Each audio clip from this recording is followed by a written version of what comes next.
feels like a whole new Paimon after those 2 days in the hot springs. The Abyss kinda threw a wrench in our relaxation, though. Still, spending time here really has felt like a vacation. The Kaholosaurs are so nice and so fun to play with. Their bellies are super bouncy. Oh, and Atea's snacks were so delicious. She gave Paimon some for the road just this morning, actually. Yelling at some kids who got caught throwing stones in the hot springs, so not much has changed since we first met her. Hey, you guys. Sleep well last night? Yep, this area is so nice. Glad you like it. I was thinking of taking you guys out to do some sea fishing. Later tonight, we can eat whatever we catch. Fresh fish is absolutely delicious right off the grill. Hey, Mualani! Yeah? What do you need? The team sent out to fight in the Night Warden Wars has returned. And Kachina? Is she back as well? Kachina fell in battle. But don't worry, the team was victorious, so the Rite of Resurrection will be held in the stadium soon.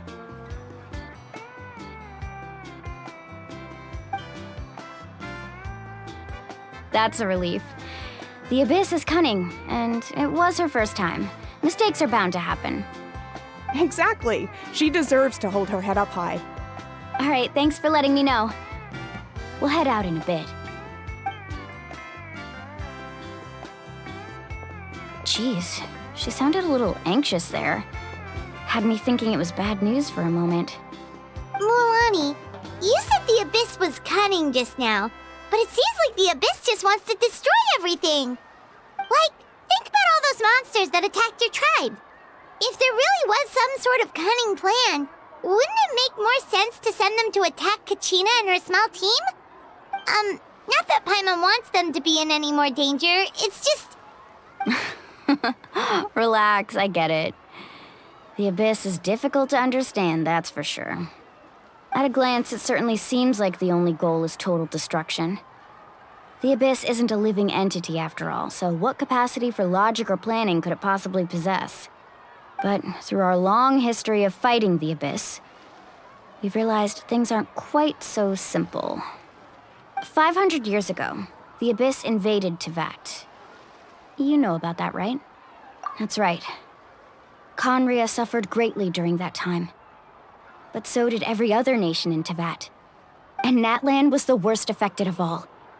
It took the combined efforts of the then Pyro Archon and heroes from every tribe to finally repel the Abyss. Even so, the effects of the invasion lingered for hundreds of years, only able to be reversed little by little. Our tribe's waters were contaminated. The Children of Echo's territory was overrun by dangerous sludge surging from underground. Unrelenting black winds tore across the lands of the Flower Feather clan. It was like each disaster was designed for a specific tribe. Exactly. We once thought that the Abyss's desire for destruction was a sort of primal instinct, but its methods are, in truth, marked by intelligence. We now believe the Abyss has invaded the Night Kingdom, and has the capacity to read the memories of this land at any given moment.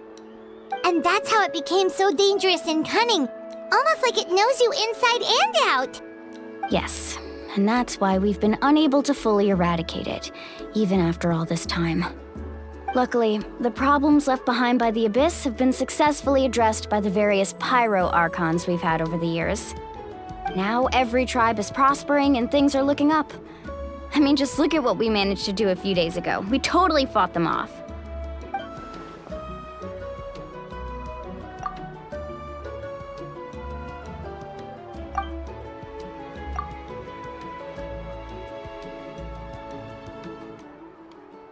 You must have had to sacrifice a lot to get to this point. Every battle, every sacrifice is in pursuit of a future where we get to stop fighting. Responsibility, duty, unavoidable burden. Everyone in Natlan views the war differently. But I believe we will be rid of the Abyss one day. And the efforts of all who fought against them will become a story for the ages. To think that my name could survive in ballads passed down to future generations, it's kind of romantic. Everyone has something that drives them forward, you know? We have to. Not only for ourselves, but for our future. Anyway, let's head to the stadium. Our fishing trip can wait until Kachina's back with us. The sea's not going anywhere.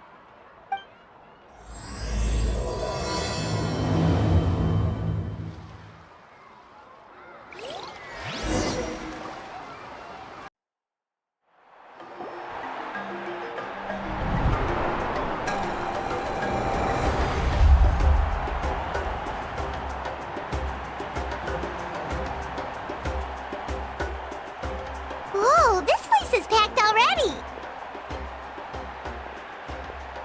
Of course.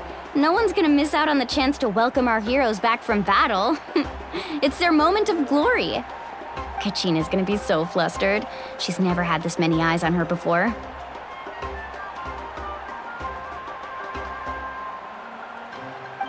Yeah, she doesn't seem like the kind of person who likes being the center of attention. Looks like I'm just in time. Kanich, you're here! Yeah, a commission ran longer than expected, but I made it. I heard about the incident with your tribe, Mualani. Is everyone all right? Yeah, it's all taken care of. Our new friend here's got some tricks up his sleeve, by the way. He's just as strong as Kachina made him out to be. Hey, look! Is it about to start? That's right. Someone will come out and recite a eulogy, and then we'll sing the Ode of Resurrection together. Come on, let's find a spot with a good view. When the singing starts, just follow my lead and you'll be fine. Let's go somewhere higher up so Kachina can spot us.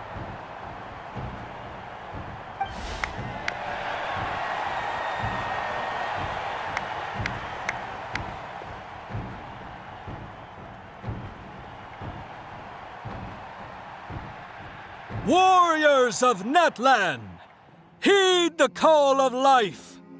We are the inheritors of memory and legend.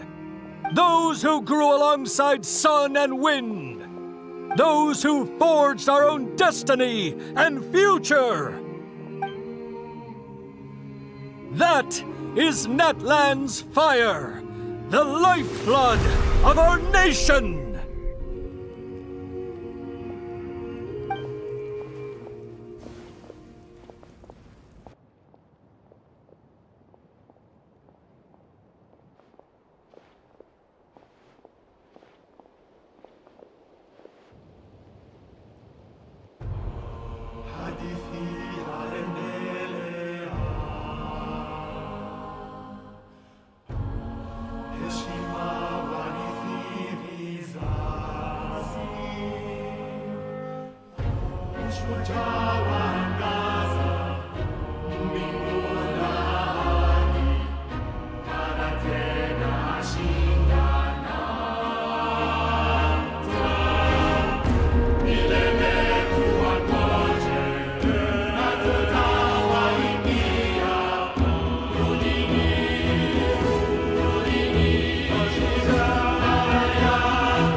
I could not find Kachina within the Night Kingdom, or locate her ancient name. What? What does that even mean? Usually once the ode is complete, the Pyro Archon and resurrected person will emerge from the flames. But something went wrong. What's going on? This has never happened before. Well, I think it's pretty obvious. Clearly, the team sent to fight the Abyss didn't win after all. Think about it. The Ode rekindles all victors. We've witnessed it countless times. Since the Archon couldn't find Kachina in the Night Kingdom, that must mean there's more to this victory than meets the eye. Hey! You just haven't gotten over the fact that Kachina beat you in the pilgrimage! Pathetic. The both of you. Your wild guesses are misplaced. We completed our mission. Maybe you did, but who's to say whether that little girl even contributed at all? Maybe she got scared and ran off. Why would the YUB recognize someone like her, even if she was on the winning team? How dare you insult a hero of Natlan like that? Kachina sacrificed herself to repel the Abyss. She doesn't deserve to be subjected to your vile rumors when she's not even here to defend herself. Calm down, Mualani. There's no point arguing with the likes of them. I can't just sit here and let them slander her like that. To insult a hero of Natlan, the person actually has to be a hero. You... Think about it, everyone. Who do you think is really at fault here? A girl who never should have even gone to war? Or the great Pyro Archon? Why would the rules of our nation suddenly stop working? That's true. If she wasn't revived, it must mean she failed to achieve victory. Maybe the YUB interpret victory in different ways? I mean, that girl didn't look all that strong to me.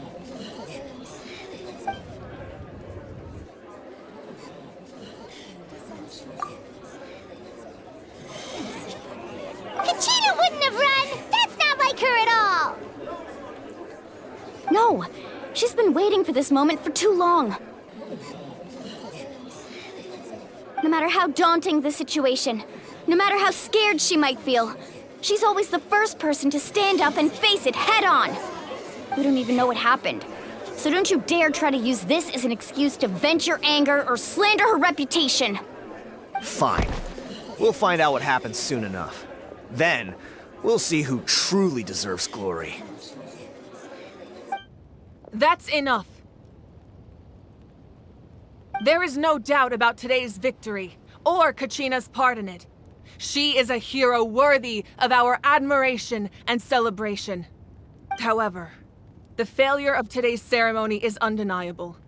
Kachina has not been rekindled, and I offer you all my deepest apologies as I continue to investigate this matter.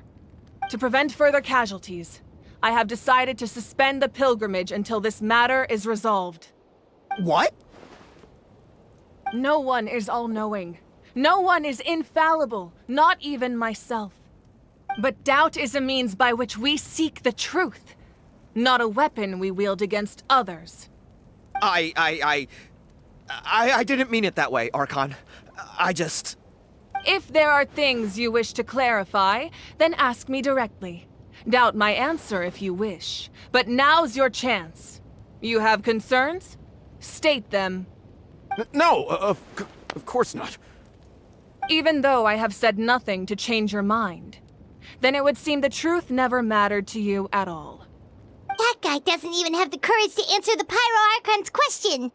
So much for all that glory talk earlier. I have a question, Archon.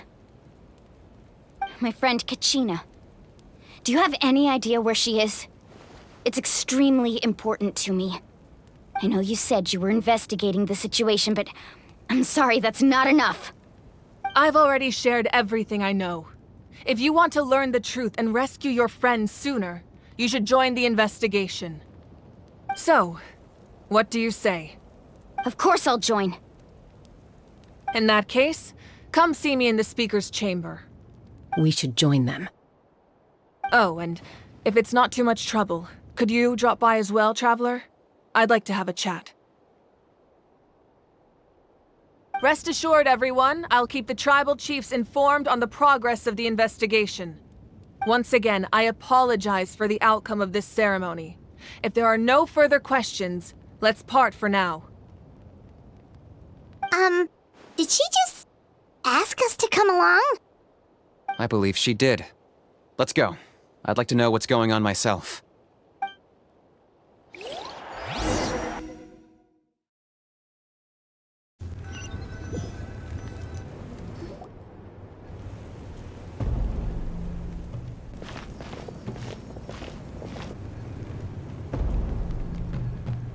The situation is urgent, so I'll get straight to the point. Kachina is undoubtedly a hero of Natlan, and I'm deeply sorry this happened to her. There's been unrest in the Night Kingdom, but I don't know what's causing it.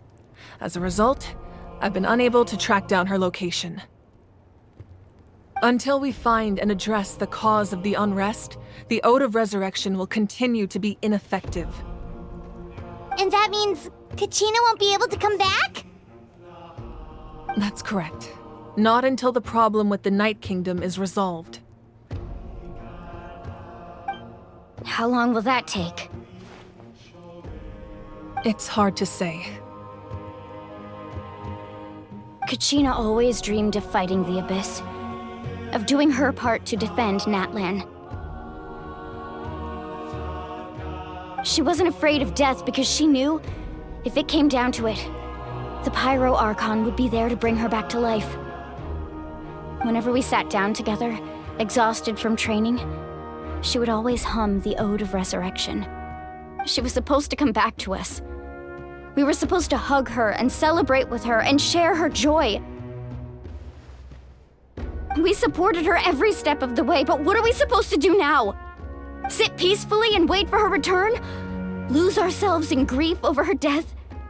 Tell me, are we her friends? Or her murderers? That's not fair, Mualani. It's all right. I understand your rage and your grief. Kachina's life means a great deal to me, Mualani. Believe me, I want to bring her back as soon as possible. I would give you that peace of mind if I could. But please, hear what I have to say so I can at least give you a broader picture of the issue we are now facing. Considering the recent attack on your tribe, I believe the Abyss has found a new means of undermining the rules of our nation. You mean... The Sacred Flame. The foundation of our resistance against the Abyss. If we continue to hold the pilgrimage and send teams to fight the Abyss, there will likely be more casualties. But if we stop altogether, the Sacred Flame will only grow weaker. The Abyss will scale up their attacks, and the tragedy we saw with the people of the Springs will only be the first of many. If we compare the two choices, the former seems to be the lesser of two evils. Sorry, I know that may sound harsh, but I bear the name Malipo. Weighing the costs is my duty. The raw truth can be cruel. But we need to understand it if we want to approach this rationally. But what would you say, Mualani? This is personal for you, and unlike Kanich, I dare say it's not a simple case of weighing up which course of action is less painful, is it? No. I can't choose between them, and I don't want to. Saying that one is preferable over the other is disrespectful to the people who suffered. You're saying it doesn't matter whether I suspend the pilgrimage. The consequences will be equally painful. Yes. What happened to Kachina breaks my heart. But I couldn't bring myself to sacrifice other people for her sake. And that is the crux of the problem. It's not simply a matter of choosing the lesser of two evils. Either way, there will be people who suffer. And the end result will be the same. Belief in the pilgrimage will waver.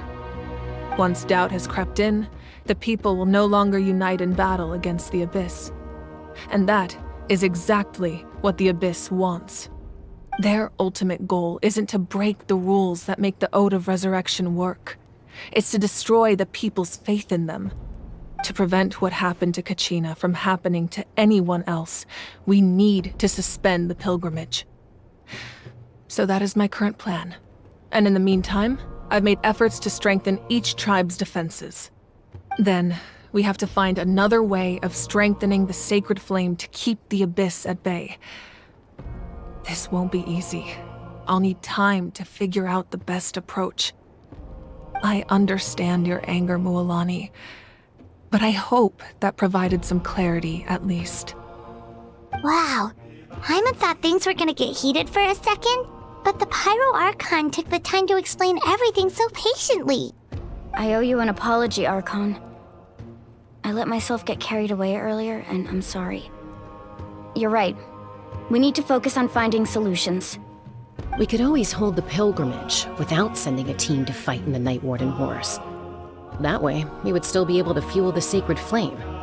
I've considered that, but the two events have nearly always been linked. Without the chance to fight the Abyss, pilgrimage rankings lose their prestige, and competitor numbers will drop. With fewer participants, the amount of contending fire produced will decrease, and the vicious cycle will continue indefinitely. So, essentially, the Abyss is taking Kachina hostage. You've learned about the concept of ley lines during your travels, yes? The Night Kingdom is something similar. Staying there for a short period of time shouldn't have an effect on the person. But with the Abyss in the picture, it's a different story. Your sense of self will be devoured until eventually you become one with the Sea of Souls. Imagine pouring a cup of water into a rushing river.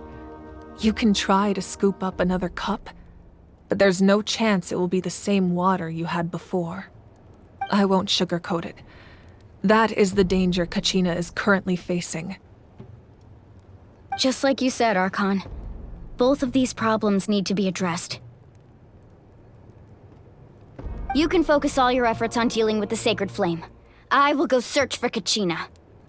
The Abyss poses the same threat to you as it does to her. It is very possible you will not return. Knowing that, do you still choose to go? Kachina's waiting for us to rescue her. That's all that matters. I failed to protect her during our campaign, but I can make it up to her now. I choose to go as well. Traveler? What do you think?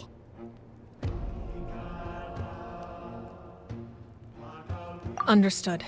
Then I'll support you in any way I can. The Masters of the Nightwind have a technique that can extract an ancient name from the ley lines. If we can find Kachina's ancient name, I can use the link between them to pinpoint her position within the Night Kingdom. Then comes the hard part. You need to visit the Night Kingdom in person and rescue her. But isn't the Night Kingdom a land of souls? Can we even go there? Under normal circumstances, only the consciousness can enter.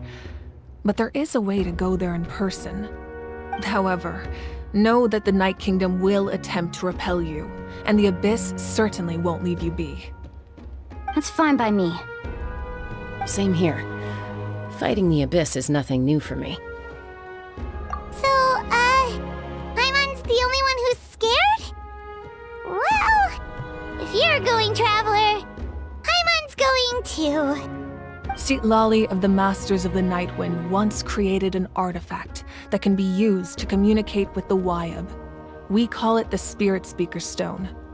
It was originally used as a ceremonial artifact wielded by the tribal chiefs, but that spiritual quality also means it can be used to search for an ancient name. That was the artifact I delivered to the Scions of the Canopy a few days ago. Didn't think I'd be hearing about it again so soon. Thank you so much for your help, everyone. Your thanks are unnecessary. I will offer you whatever aid I can, but your fellowship and courage are what will truly decide the success of this operation. Besides, you're the ones helping me. I can only focus on one thing at a time, after all. Traveler, I certainly didn't expect our first conversation to be so serious. I've heard all about your accomplishments. Ever since you arrived, I've been hoping to meet you and offer you Natlan's highest level of hospitality. Why? Why? Is that not what happened in the other nations you visited? Yeah, things were pretty complicated at the start. And, in the middle. But our reputation's solid nowadays. That's more like it. After all, I've heard you're someone who transcends fate. Perhaps even more than you can imagine. But we can talk about that some other time. Ideally, this would be the perfect night for a drink and some musical ambiance. But there are important things to be done. Oh, I almost forgot. Atea was wounded in the fight against the Abyss. She wanted us to give this to you. It embodies fond memories and my strength of will. That's what she asked us to tell you. She said you'd know what that means. I didn't think this day would come so soon. The flames of her life force. I can feel them flowing within the talisman.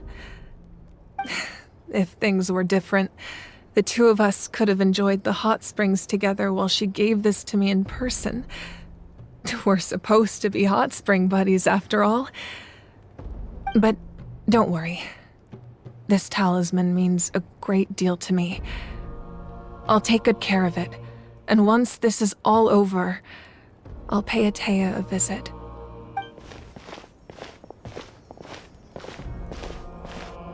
You said you didn't want to jeopardize the production of Contending Fire. But that's not at all why you decided to suspend the pilgrimage, is it? You're right. Even now, the production of Contending Fire is far from sufficient. The gradual corrosion caused by the Abyss has resulted in a massive shortage of pyro energy, and we're currently at the breaking point. As things stand, the pilgrimage is a lost cause. Suspending it allows us to save our strength to defend the tribes. The Abyss has brought catastrophe to Natlan, and Kachina's disappearance in the Night Kingdom is a direct consequence of that. We can't let the general public know that. No. If the public learned that Natlan's destruction was close at hand, there would be immense panic. But if I said nothing at all, they would have continued to question the integrity of Natlan's heroes. Another simple choice. The latter was clearly the better solution. But you chose otherwise. I have never subscribed to the belief that the right choice is the one with the fewest sacrifices. Let's go. There's still a way for the sacred flame to last a little longer. You mean? Yes. Come with me.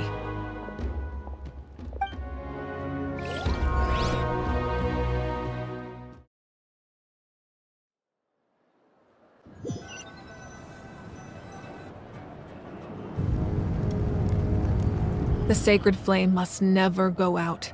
Not only does it strike fear in the Abyss, but it's also the pillar of Natlan's stability.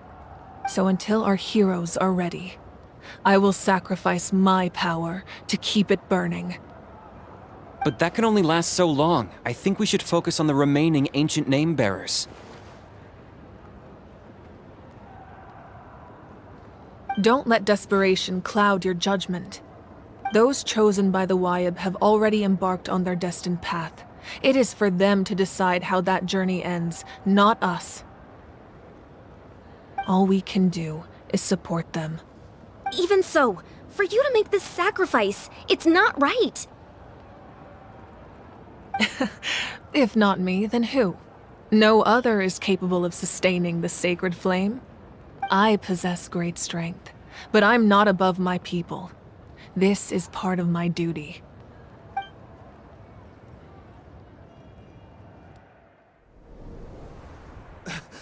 Archon, it's the Fatui!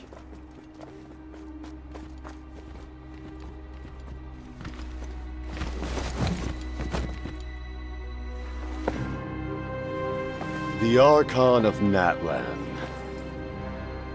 A force to be reckoned with.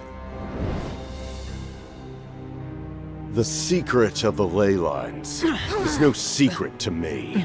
Long have they been destined for ruin. And since the oath made 5 centuries ago remains unfulfilled, what use is the Gnosis in your hands? I don't know what you mean. But it sounds like this is about more than the Tsaritsa. In times of crisis, someone must pick up the mantle of salvation. Your plan has reached an impasse, and now it falls to me to create new rules for Natlan. but before the dawn of a new age. The old must be destroyed.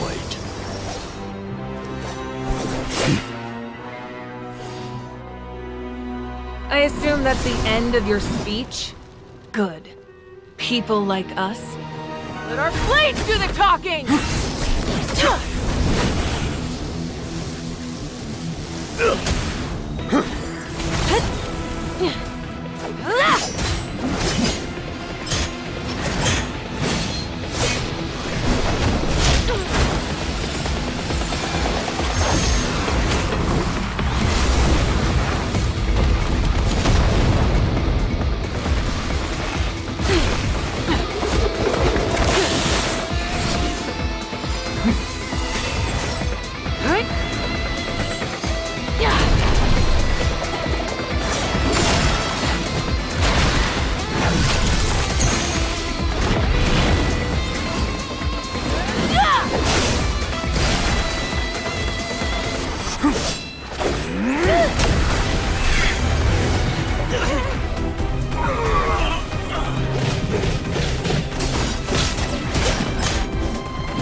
Masters of the Night Wind.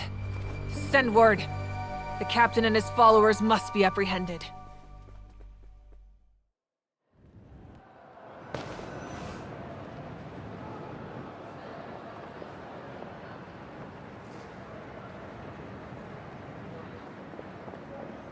Are you alright, Archon? He was a formidable opponent. Exactly what I would expect from the first of the Fatui Harbingers. I never imagined someone could match you in combat. If the Tsaritsa sent him here, why would he bring up what happened 5 centuries ago? Yeah. And how much does he know about Natlan? The Harbingers are all driven by their own personal goals. The only purpose that unites them is collecting the Gnosis. But I'm sure the captain has his own reasons for being here as well. Whatever his motive, we should shift our focus to the Fatui. If they attack again, and we're not prepared, we're done for.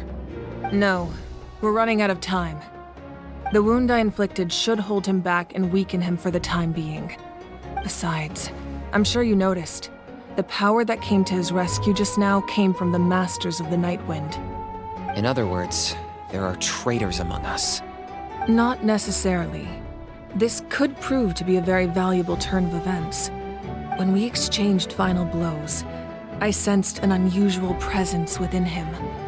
I'll need to investigate further. Kenichi, go to the Masters of the Night Wind and look into who could have aided the captain. Speak to Citlali. She should know. Of course, I'll head out right now. Do you still intend to... Yes, but fear not.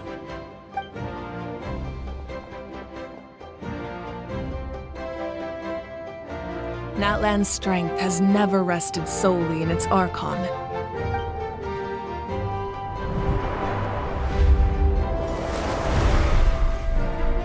Together we foresaw the only path that leads to our nation's future. We must trust in that vision now.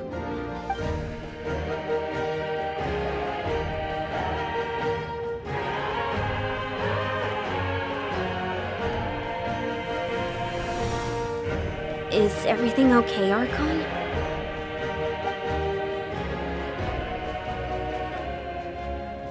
Completely fine.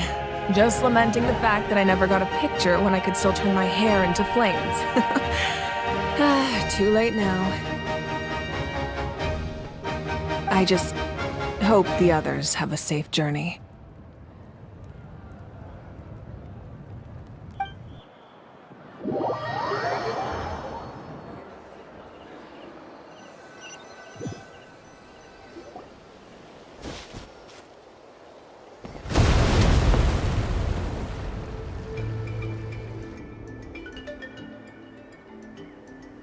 What's happening at the stadium?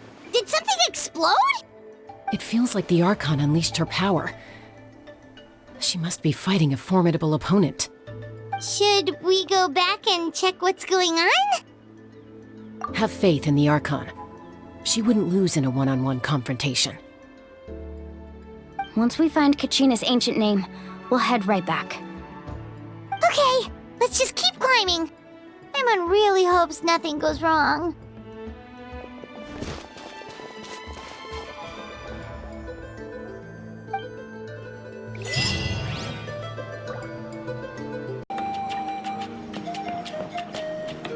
Chaska. Nice to see you again, Wyna. I'm afraid we don't have time for pleasantries, so I'll get right to it. We're here for the Spirit Speaker Stone. Whoa, hold on a second. At least tell me why you need it first. My friend Kachina is trapped within the Night Kingdom. We need the stone to find her ancient name and rescue her. Rescue her? From the Night Kingdom? That's right. I'm sorry, but someone needs to tell you what you don't want to hear. Going there, a mature warrior would never make such a foolish decision.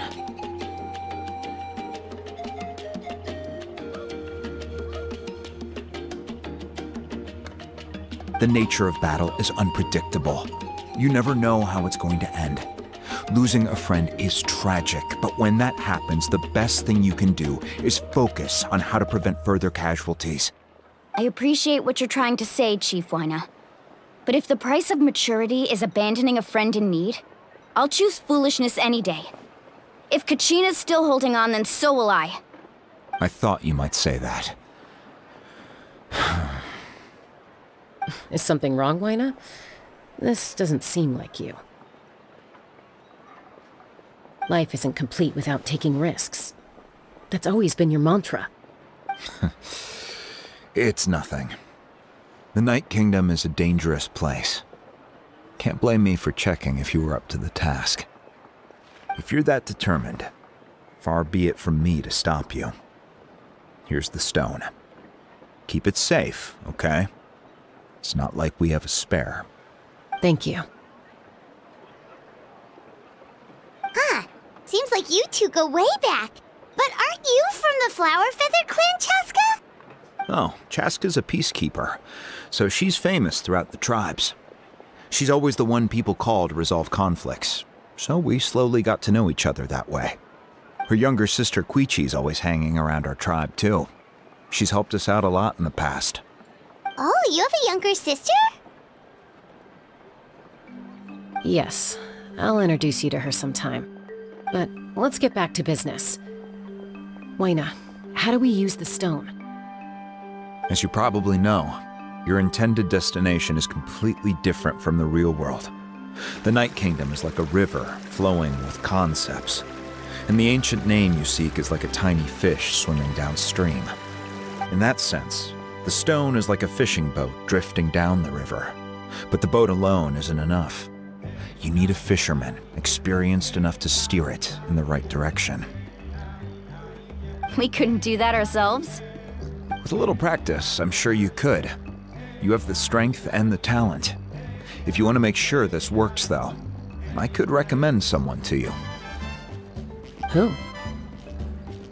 Vichama, a legendary warrior and scout from our tribe. He's got a keen eye and a well-honed intuition. Even his ancient name means to seek. If you're fishing for a name, you're gonna want him on the boat. Vichama? Why does that name sound familiar? He's one of Auntie Atea's hot spring buddies. I've heard stories about him. Where can we find him? Ever since Malco passed, he spends most of his time gazing out at the scenery from the cliff tops. Follow the path that way, and I'm sure you'll find him. Thank you. We'll go look for him there. Good luck. I hope everything goes well.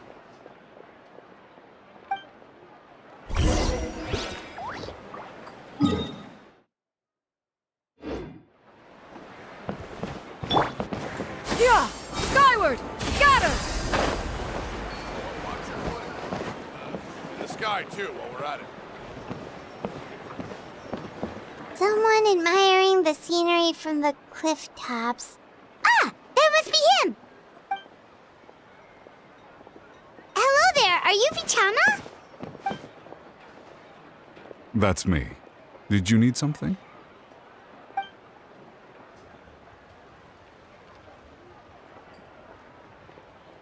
What?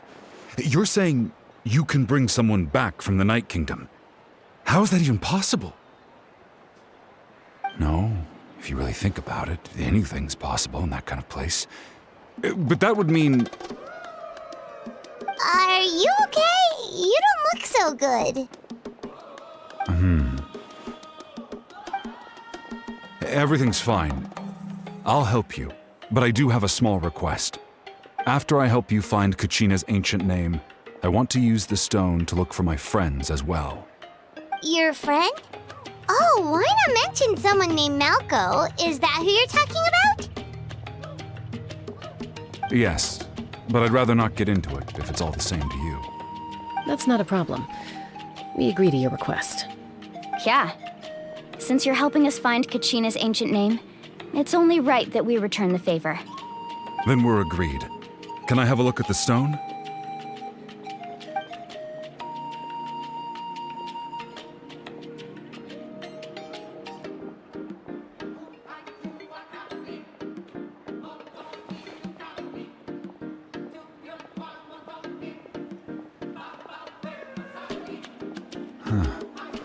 I see. From what I can tell, it functions almost like an abyssal pylon. Both connect the Night Kingdom to the living world. Once the connection is established, the abyss will come surging through the opening like a predator honing in on the scent of blood. So we have to be sure not to use it in a tribal settlement. Wow, you got all that just from looking at it? I just picked up on the basics, really. I still have no idea why it works. You said someone named Lali invented this. They must be a genius. I'll go find an open area and start setting things up.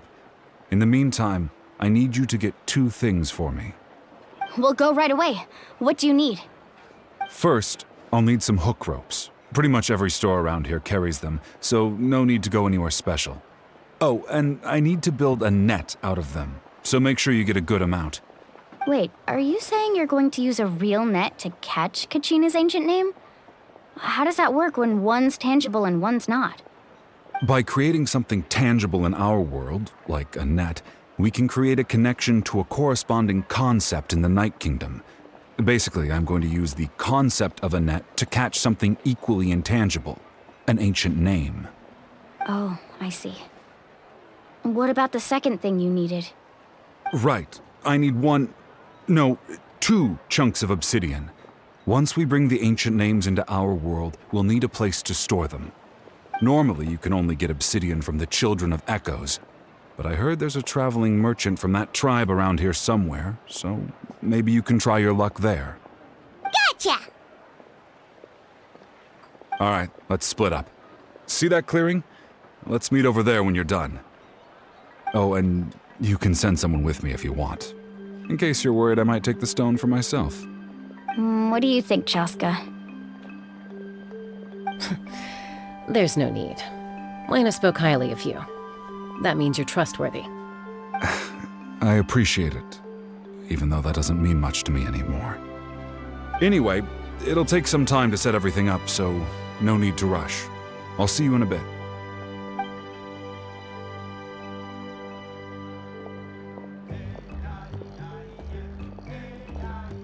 What an odd guy. He seemed so defeated, but also really invested in the stone at the same time. I don't have any more insight than you, Paimon. Let's just focus on the preparations for now. Hang on, Kachina. We're coming for you.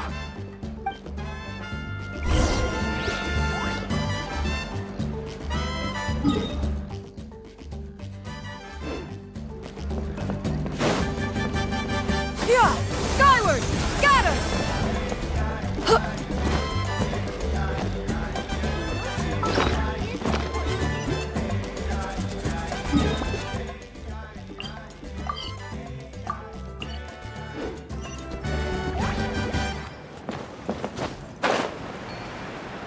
Need a letter set? Yeah! Skyward!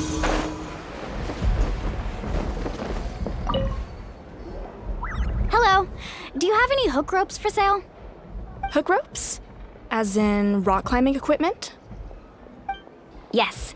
How much for your whole stock? Oh, the whole thing? Let me see. That would be 30,000 mora in total. Deal? Deal. Wait, really?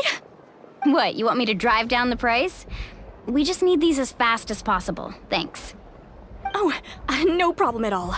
I'll even pass along some information on the house. These ropes are usually used by rock climbing enthusiasts. If you want to learn, Roka's the person you want to ask. All right, that's everything. Here you go. Now we need the obsidian. Let's go talk to the traveling merchant Bichama mentioned. No one can catch me. Excuse me, do you sell obsidian? Why, yes. I've got a chunk for sale right over there. Perfect. Is that the only one, though? We actually need two. That might be tough. Tell you what, I'll take a look through these boxes over here and we'll see what we can find. Thank you so much. We'll wait here.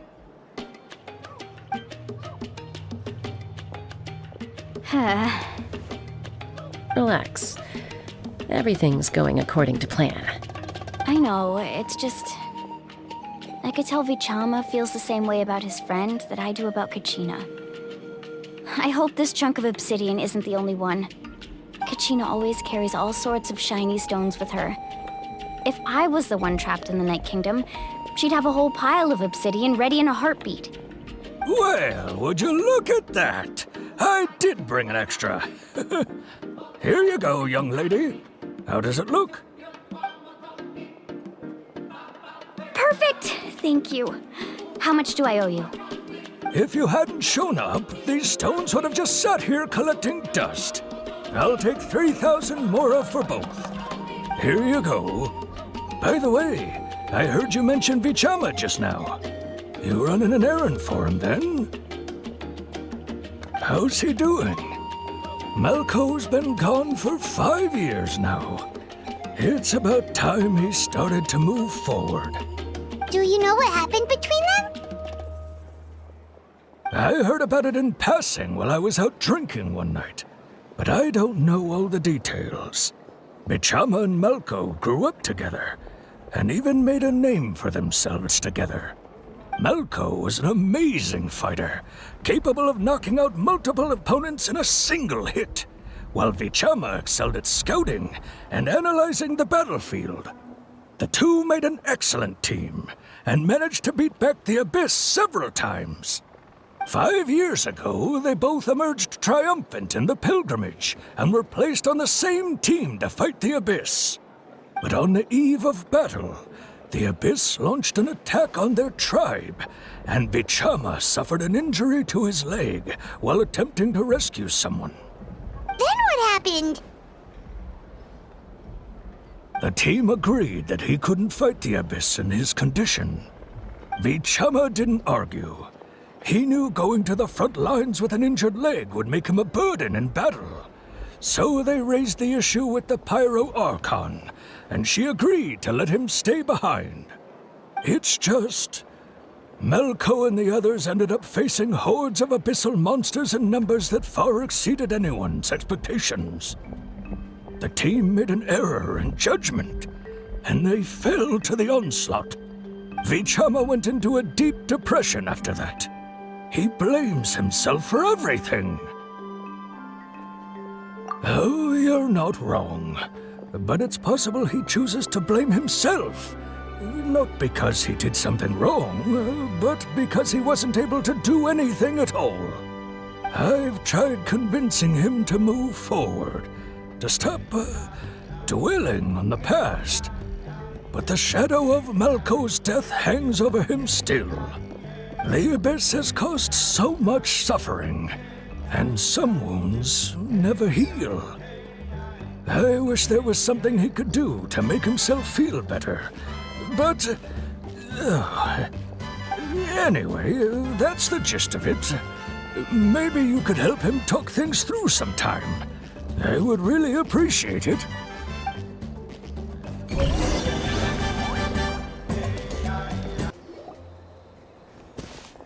Did you get everything? Yep, it's all here. When do we start? I've made all the necessary adjustments, so we're good to go. As agreed, I'll help you find Kachina's ancient name, and then you return the favor. Go ahead.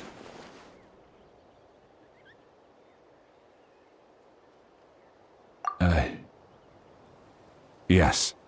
After Malko fell, I scoured the battlefield to see what happened. It turned out he wasn't bested by some impossibly powerful foe. He was dragged to his grave by the sheer number of enemies. If I had been there, I would have been able to sense the danger. I could have warned them not to advance. I've always blamed myself for what happened. But when you told me about Kachina, I realized there's a chance Malko might also be alive, fighting for survival in the Night Kingdom. But that happened several years ago, right? The Pyro Archon said all life within the Night Kingdom eventually becomes one with the Sea of Souls. There might not be much hope, but I still have to try.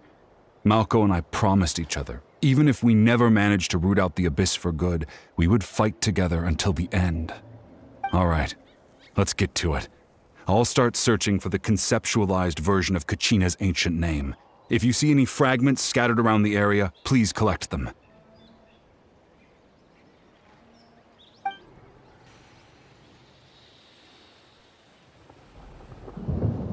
Make sure you prepare yourselves for battle.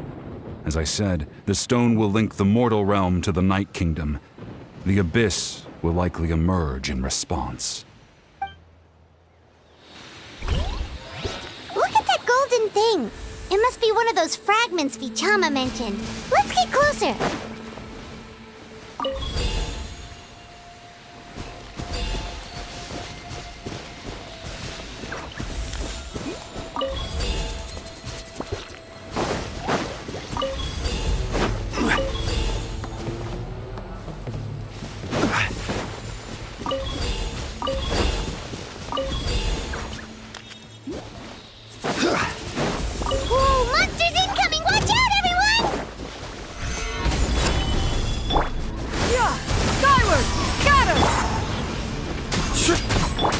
Hear everything. Seize the skies. Scatter skyward.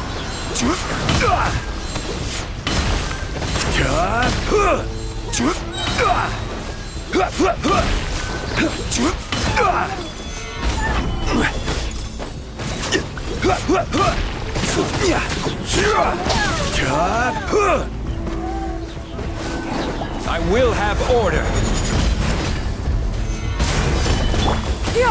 Skyward! Scatter! Keep up. I'll uproot you!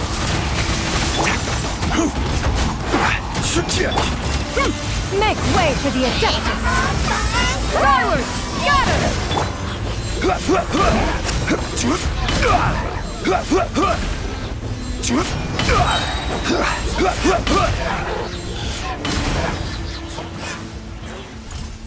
How much longer, Vichama?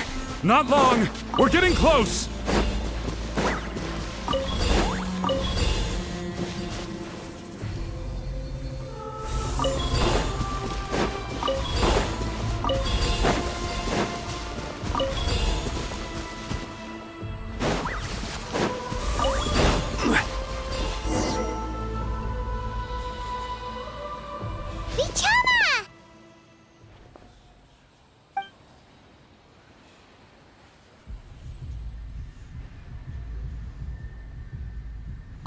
Take it!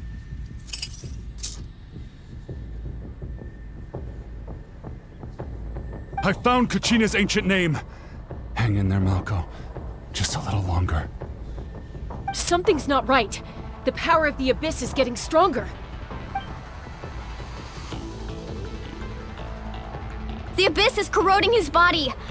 Vichama, you can't keep going. You'll die. I should have died 5 years ago. I just need a little more time. Please, I'm almost there. Thank you.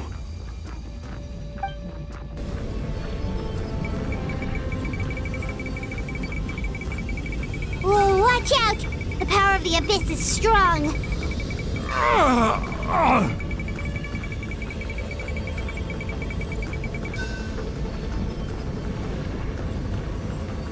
This power. Hanging in there? Malco. No! Why can't I find him? Why? We can't wait any longer. Pull him away from the stone, Mualani. I already tried, but the power of the Abyss has him in a chokehold. It's like he's tied to the stone with an invisible rope. In that case, we have no choice. I'm sorry, Seat Molly. Get back! Chaska, wait!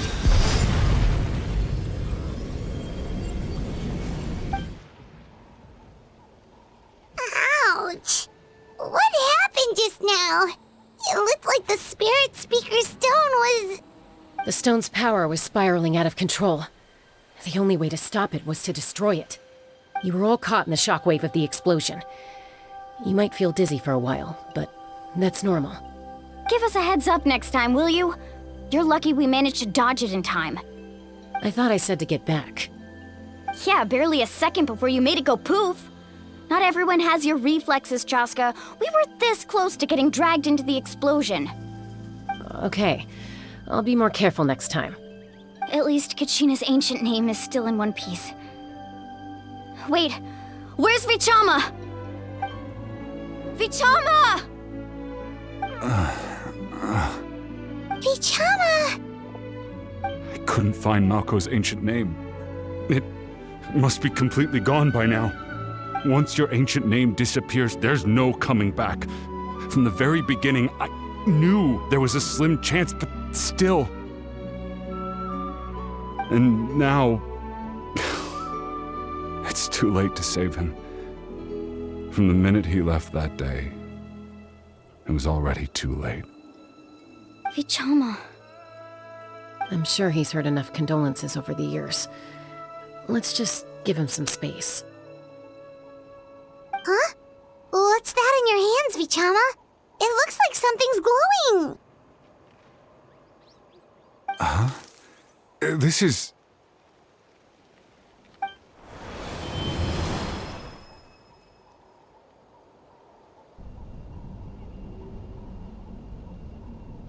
Hey, Malco. Got any strength left? Not enough to swing a sword, but to say a few last words? Sure.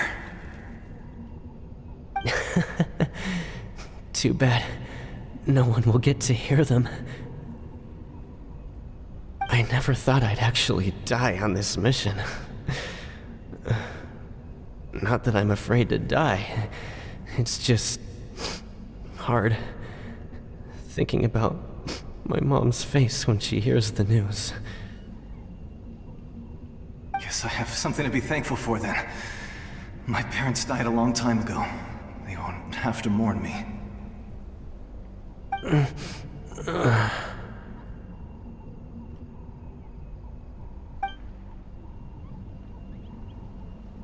Pisak!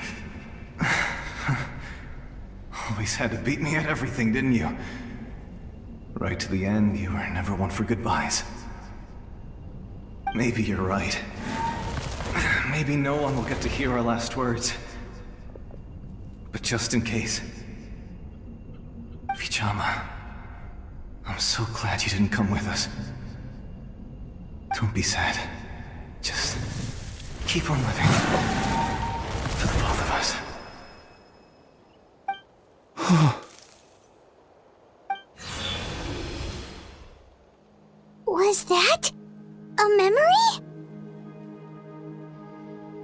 Seems like we were able to salvage something after all.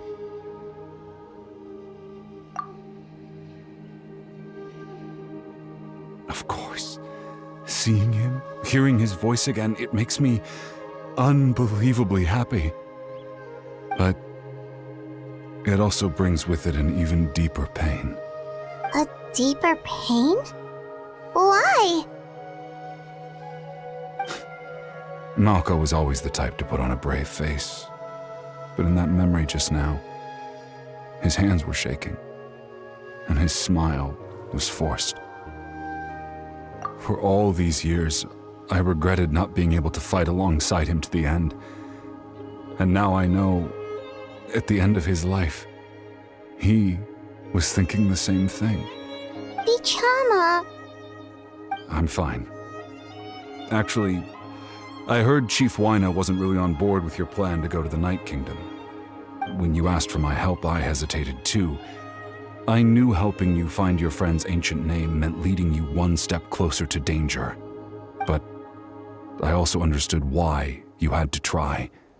Everyone has regrets in life, but not everyone gets the chance to make up for them. Once allowed to fester, guilt strips us of our most valuable qualities as warriors. In that sense, we might as well choose the braver path from the very beginning.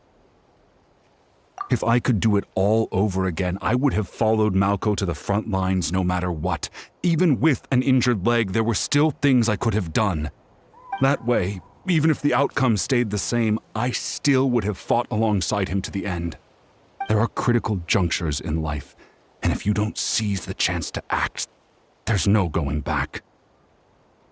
That's something I had to learn in hindsight, but you're still at the crossroads of your journey, so I hope you can walk away without regrets. Thank you, Vichama. I feel even more determined now. Kachina will come back to us. I'll make sure of it. I promised I would find her, and I intend to keep that promise. That's good to hear. Strange. My body, it's... Once abyssal corrosion enters the body, a portion will fuse itself to your internal organs. Even though the Traveler possesses powers of purification, the corrosion can never be fully eradicated. Thanks to him, though, you were only briefly exposed. Slowing your breathing and controlling your emotions should help you keep the symptoms in check.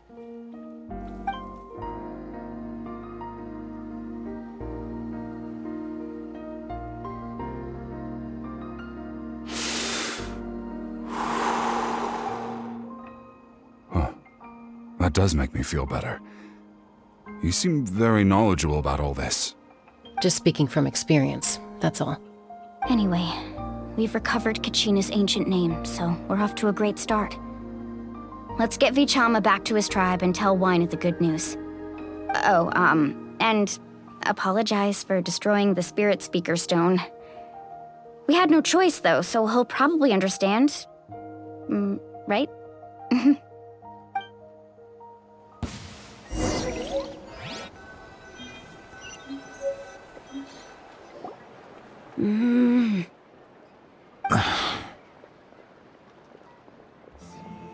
Koichi, are you really gonna just stand there like that? I don't know what you want from me. I think you know exactly what I'm trying to say, Uncle Wyna. I can hear it in your voice. Honestly, it's just one thing after another with you two. They're back.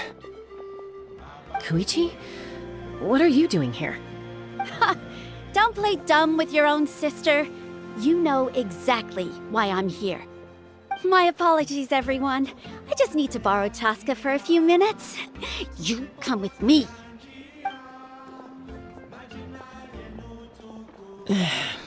I'll be just a moment. Who was that? Koichi, Chaska's younger sister. Although the two aren't actually related by blood, it's kind of a long story. It's not really my story to tell, but I guess it's not a secret. You see, Chaska was actually raised by cuckoo sores. She was afflicted with a rare disease when she was a child, and abandoned in the wild as a result. The Abyss found her out there, all on her own, and tried to devour her. But in the end, all that did was trigger her will to live. That strength of will pushed her to survive. But it also planted a seed of conflict within her. Eventually, she was adopted by the Cuckoosaurs. Wherever they went, she followed, getting into fights right and left. For some reason, Paimon can totally imagine that. Well, when Chaska finally returned to human society, it was Koichi's parents who adopted her. At the time, Chaska still had a habit of getting into fights, so Koichi was always taking her around, apologizing to everyone. Ah, I remember those days. One of those fights was definitely with me. But, you know, kids. You're fighting one minute and your friend's the next. Eventually, she found a way to rein in that desire to fight. And now she's who people call to resolve conflicts. She's known as the Peacemaker. It sounds like she still argues with Koichi, though. Don't siblings usually stop fighting when they get older? That's partly my fault. Koichi asked me to stop Chaska from doing anything dangerous, but you probably know by now, once Chaska makes up her mind, there's no changing it.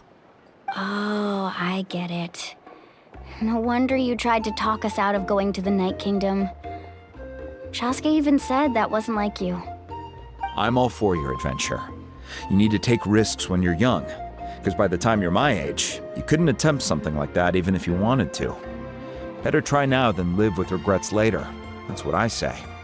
Still, I can understand where Koichi's coming from. In the end, nobody wants to sit back and let a loved one put their life on the line.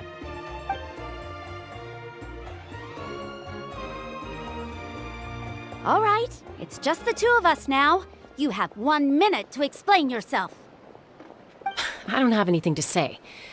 You don't have to approve, but you should know I only do what's necessary. That attitude is exactly the problem. It's like you don't care. You try to sneak off to the Night Kingdom behind my back and then play it down as if it's just a trip abroad. Well, technically I am going abroad, right? Again with the excuses! We agreed, didn't we? There are 4 levels of danger. If it's not something urgent, you can only engage in level 2 danger and below. You can only go up to level 3 if a situation is so dire there's absolutely no alternative. But a trip to the Night Kingdom? If that's not a level 4, I don't know what is. And you were just going to sneak into the place without saying anything. What do you mean, sneak into the place? I always planned on walking in there with my head held high. You bought off Uncle Wina, didn't you? He promised me he'd stop you from doing anything dangerous.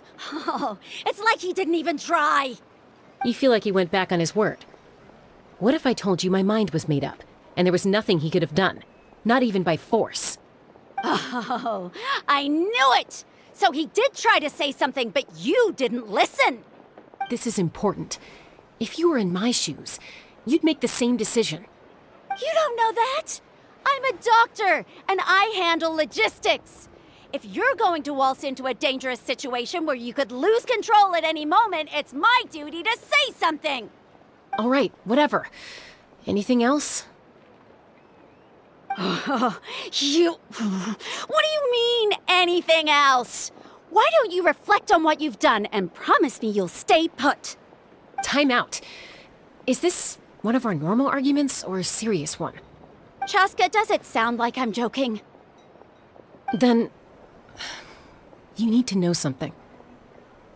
What happened to Kachina was partially my fault. I can't leave her there to die. That's not who I am. But the person you become when you lose control, that's also not who you are. That's a different issue. You said it yourself. A person is only as good as their morals. If I want to live in Natlan, I need to display qualities that make me worthy of this nation. I've also told you that managing your condition is equally important. Sometimes you have to make sacrifices. All right, let's stop this here. If we keep going, I might actually have to get serious. And I think Wina prefers his roof attached to his house. Is that a threat? That sounds like a threat to me. Koichi! Younger sisters are supposed to listen to their elders. So, you're really going to go, no matter what I say? I'm supposed to be your sister. Then support me. I'll be back. All you have to do is wait. Chaska. So, that's it. Why'd you have to turn out to be so darn annoying?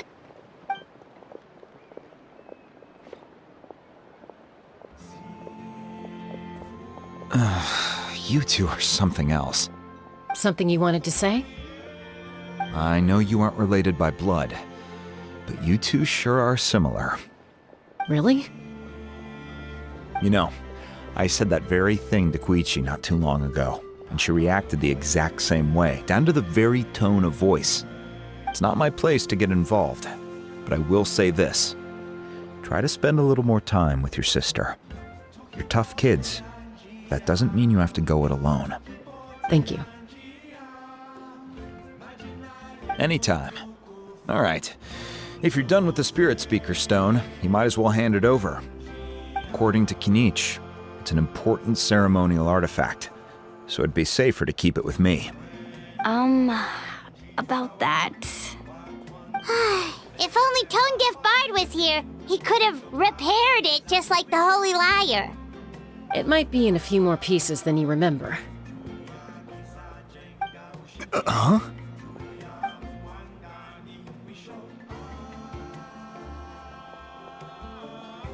I see. Sounds like it was an urgent situation. If someone's life was on the line, then you had no choice. Still, Citlali's going to be a nightmare to deal with now that you've broken her stuff. I'll explain everything to her later. Stay safe out there in the Night Kingdom, okay? I'll wait here for your safe return.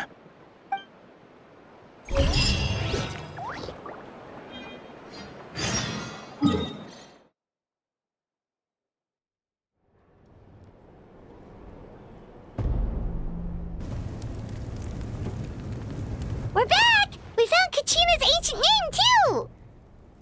Well, it's fairly complicated. Let me give you the condensed version. The Fatui again? We can't go anywhere without them causing trouble. But what if the Fatui finds out you've lost your power? Won't they try to take advantage of the situation? That's why it has to be our little secret. No one else can know, or we're asking for trouble.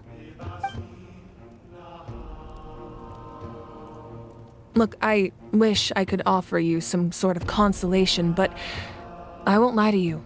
With multiple factions closing in, there's nothing comforting about the situation we're facing. Still, all you need to do is focus on your goal. You can leave the complicated matters to me. I can also step in on the Pyro Archon's behalf. There's a limit to what I can accomplish, but I'll help you however I can. There's no need to be so modest, Yan-san. Your incredible strength has long been a well-known fact. You're the pride of your tribe. Archon, I'm sorry about before. You have so much on your plate, so much that you have to worry about. But all I could do was focus on my own feelings. You have nothing to be sorry about. We all get overwhelmed by our emotions, myself included. Your reaction to Kachina's disappearance, I understand that feeling very well. Well, now that we have Kachina's ancient name, let's go track her down. Follow me.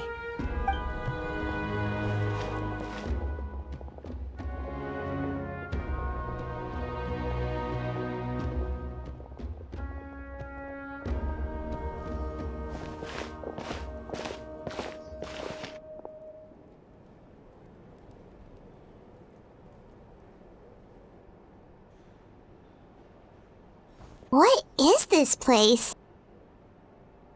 Hey, isn't that Atea's talisman? Good eye. This is where I store all the various mementos I've collected. Whoa. I've never seen this place before. There's so many things in here. It looks like there are items from every tribe.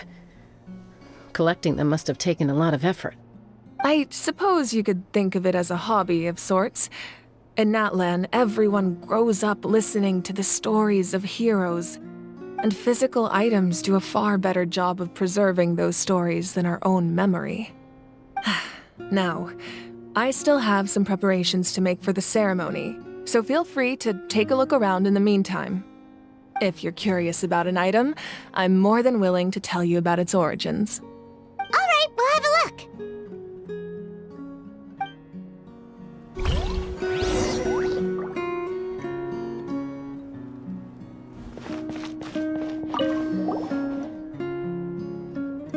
There are so many jars and potions around here.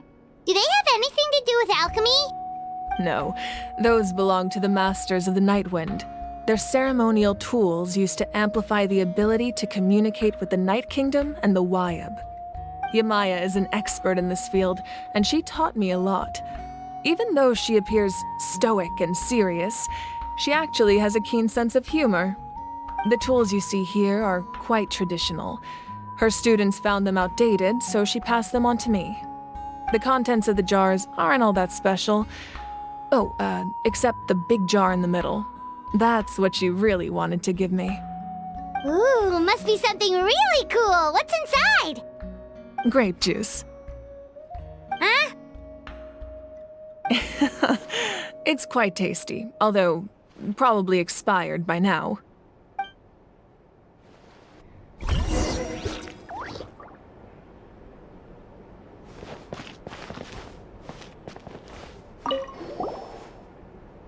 Hey, there's a fishing rod here. It must have belonged to the people of the springs. That's right. It belongs to a legendary fisherman named Matavaru. I have his entire set of fishing equipment, actually. He and I met in a tavern. He told me about a particular kind of giant fish and his meticulous plan to catch it. In his eyes, I saw a hunger and a strong fighting spirit. To him, the sea was the battlefield upon which he staked his honor. So, did he do it? The next time I saw him, he was covered in scars. It turned out the fish he sought had been corroded by the abyss. He managed to kill the fish, but sustained a serious injury in the process, which meant he could never go deep-sea fishing again. Can a fisherman claim victory if he fails to bring back his catch? That's what he asked me in the end. Well, Paimon thinks he won. That was my answer as well. The experience was far more valuable than the prize itself. In the end, he didn't want his tools to go to waste, so he gave them to me. Wait, that means you also know how to fish. Maybe we can go head-to-head sometime.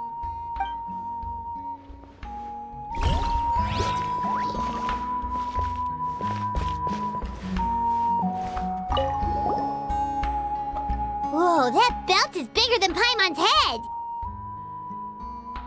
The Collective of Plenty are known for their bodybuilding competitions and contests of strength. This belt is a symbol of great honor within the tribe.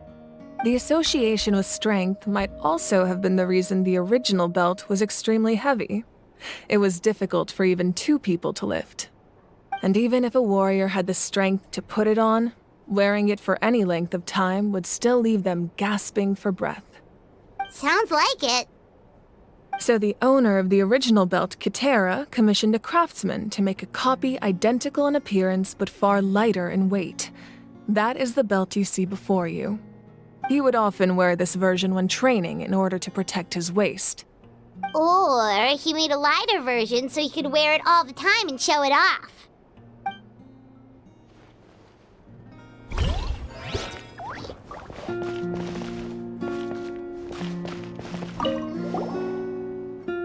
This is Atea's talisman.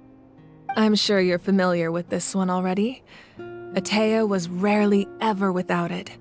The talisman brought her a lot of luck in battle.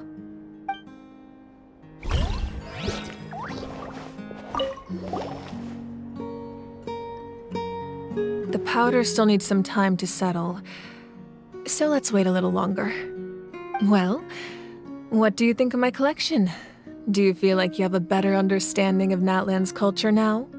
Yeah! If each item represents a different story, seems like Natlan's really been through a lot. Does every item hold a special memory, just like Atea's talisman? That's right. The items in my collection actually serve a similar purpose to the ancient names passed down among the tribes. They demonstrate the true shape of time. The shape of time? Most people perceive time as a linear concept, almost like a straight line that can only move forward. We cannot change the past or predict the future. But there's also a different theory, one that I believe to be closer to the truth. Namely, that the past, present, and future all exist at once. At once? Paimon's not sure she understands. Let's say your journey ended right now. Thinking back on your experience in each nation, which one would you say was the most important? Exactly. Even at the end of your journey, the things you experienced along the way don't cease to exist. They become part of who you are. Take out a portion of that journey, and you would likely make very different decisions, and eventually arrive at a very different destination. The future is the same way. It exists even though it has yet to come to pass. We just lack the means to perceive it. Of course, there are those with the power to foresee the future. They simply call it by a different name. Fate. You're quite familiar with that concept, I would imagine. That does kinda make sense. The future hasn't happened, but already exists. Humanity excels at living in the present, but too often we forget the past and neglect the future. While the pilgrimage and the Night Warden Wars lead us to a better future. Only by uniting the people of Natlan across countless eras can we fight back against an enemy as formidable as the Abyss. To come up with such a set of rules, the first Pyro Archon must have possessed a level of insight I can only imagine. That's correct. At first, he was a mortal man with no special power. After he ascended to the Divine Throne, he used it to borrow power from the heavens and establish the rules of Natlan. Namely, a framework through which ordinary people can ascend to Archonhood. By holding the pilgrimage, we're able to determine the strongest among us. And when that person ascends to the Divine Throne, their inner flame will awaken. In addition, the sacred flame will grant them significant knowledge and memory of this land. After all, that's how I came to know everything I just told you. So, it all comes down to the power of the Divine Throne and the rules. Wait, is that a family portrait? Yes, that's my mother, father, younger sister, and the little saurians we raised. I turned a piece of my dad's leather armor into a canvas and commissioned a famous artist to paint our likeness. Your sister is so cute! It looks like the two of you are really close. Paimon was having a hard time thinking of an Archon as an ordinary person, but seeing this portrait, it kind of makes sense now. It really doesn't look like there was anything special about you before. Oh, wait, is Paimon allowed to say that? A little late for that question, don't you think? Sorry! Paimon's so sorry! Paimon's mouth works faster than her brain sometimes! It's all right. I'd never get upset over something like that. No matter what others may say, my past is a precious part of my identity. I'm forever proud of the life I used to lead. Becoming the Archon doesn't mean you sever ties with your family. The position just comes with a lot of responsibilities, so it impacts how often you get to see them. My father made the most delicious stew, so my sister would often bring me a large pot of his cooking, and he would sit on a blanket and eat it together. One time, we didn't close the door securely, and the saurians we were raising ran into the room and knocked over the entire pot. My sister immediately burst into tears. The two troublemakers were going for the meat, but when they saw my sister's distress, they froze on the spot.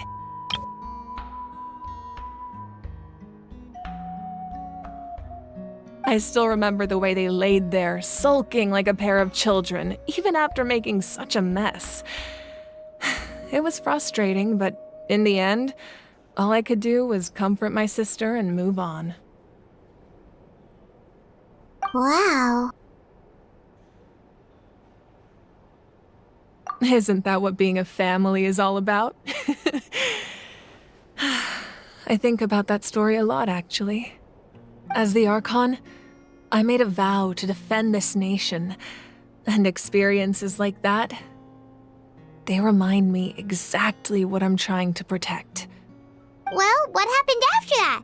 This portrait looks pretty old. Your sister must be all grown up by now, right?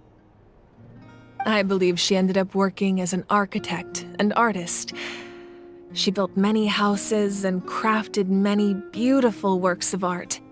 Anyway, that's enough about me. Now that the powder is settled, we can begin. Ian-san, Mulani, Chaska, over here, please. Place the ancient name up there, and then we'll begin.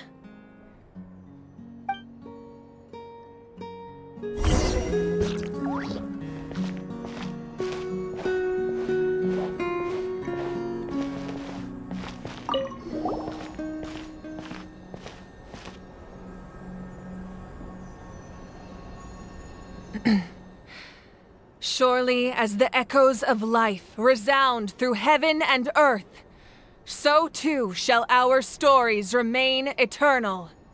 Ancient name, take us to your fated bearer. Allow her to answer our call.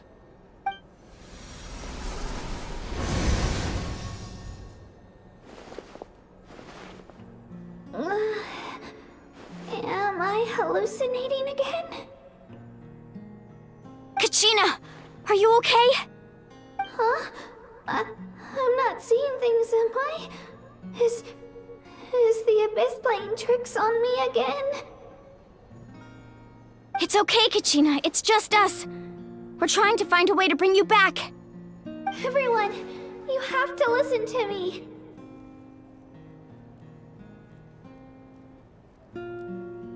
I've been investigating the Night Kingdom this entire time, and I figured out what's wrong.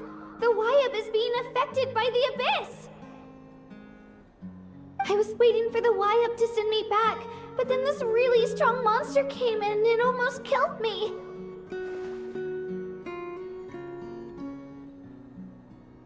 The Wyab saved me, even though its power is weakening, so I've been hiding from the monsters while trying to find a way to help. The Night Kingdom has become a huge mess, though. I keep hearing these awful sounds and seeing really horrible things. Don't listen to those sounds, Kachina. The Abyss is trying to strip you of your sanity. All you need to do is stay safe and wait for us. We'll be there shortly. It's okay. I feel so much better now that I've had the chance to talk to you guys. You don't need to worry about me. I've never been strong or special at all, really. So I don't blame anyone for forgetting about me or leaving me behind. Just knowing you care is more than enough. I'll find a way back. You don't have to put yourselves in danger to come rescue me. You're always like this, Kachina. Now's not the time to act tough. We're coming for you, and that's final. I don't know what lies the Abyss has been feeding you, but I'll tell you something right now. Nobody here sees you as a burden. You're a victor of the Night Warden Wars, a hero of Natlan. All you need to do is wait for us to rescue you, and you'll get all the applause and recognition you deserve.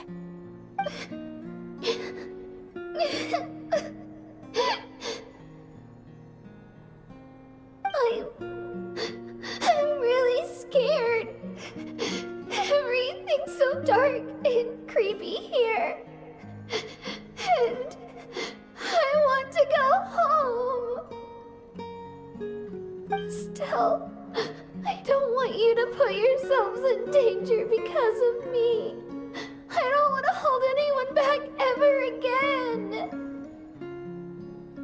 All you need to do is place your trust in us, just like you always have.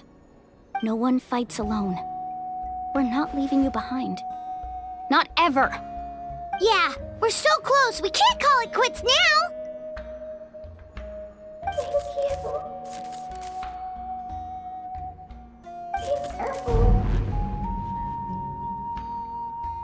Looks like we've lost contact.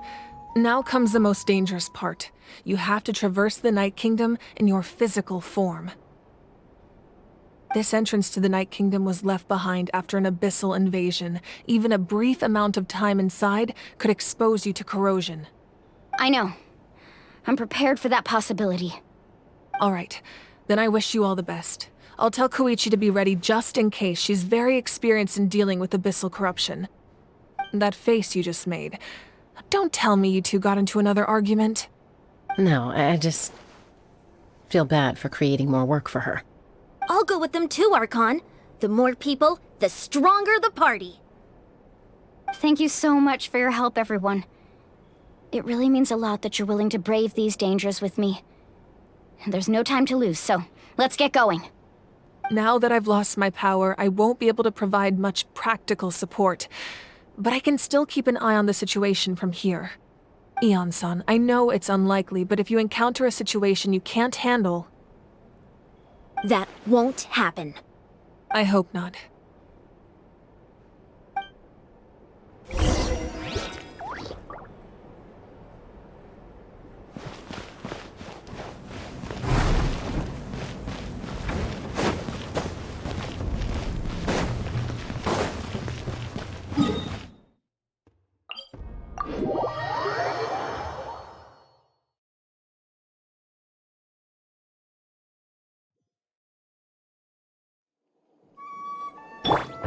Yeah! Skyward!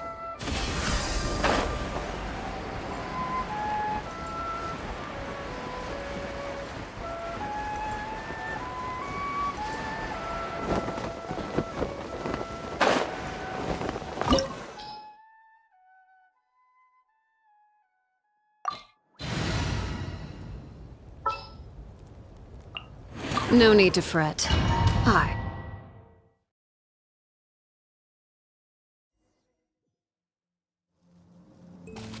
Yeah!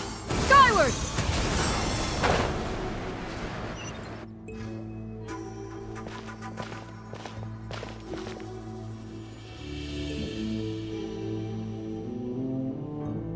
So we're underneath Natland right now? It looks nothing like Paimon was imagining. That's because in the distant past, Natlan was home to an incredibly advanced civilization ruled by dragons. Humans only established their own society after the fall of the dragons. So these are Saurian ruins? Wait, you mean like the elemental sovereigns? They had their own advanced civilization? Yes, a really long time ago. Very few records have survived until now, so no one really knows what the devices here are for. These ruins have been abandoned for a long time, but with the recent increase in Abyss activity, the installations around here have somehow been activated again. So what you're saying is, we're not in for an easy trip to the Night Kingdom. No, it's going to be obstacle after obstacle from here on out. Why are you all laughing like that? It's creeping Paimon out. It's the pre-adventure excitement kicking in, right guys? Of course. I'm eager to get started. Then let's go. We won't let anything stand in our way.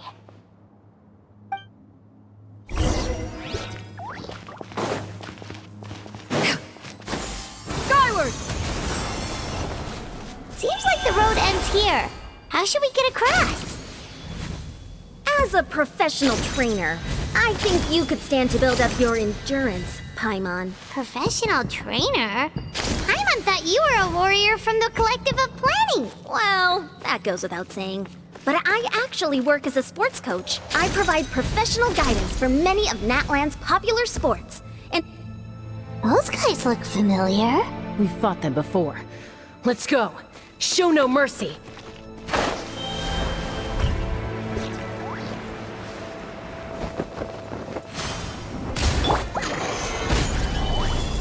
Order guide you. Yeah! Scatter! Gotcha. Overruled.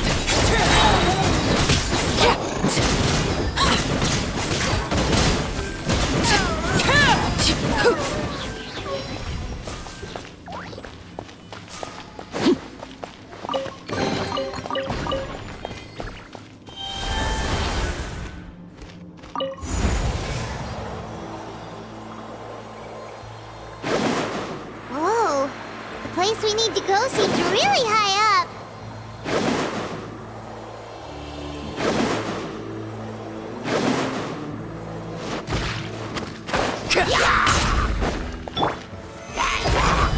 Yeah! Skyward! Scatter!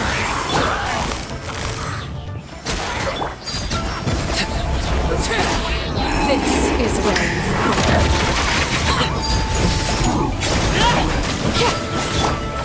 Things are about to get dicey. Quietly now. Yeah! Scatter!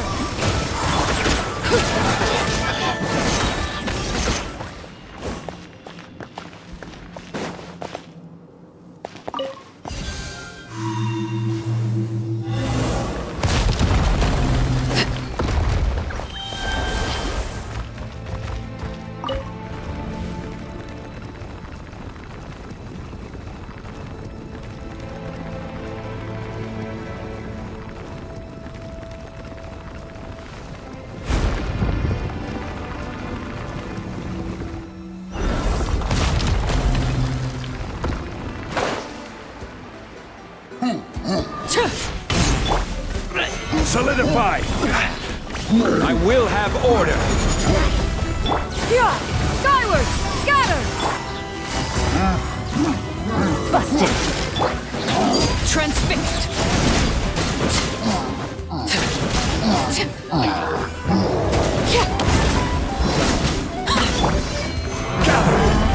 Yeah! Scatter! Gotcha.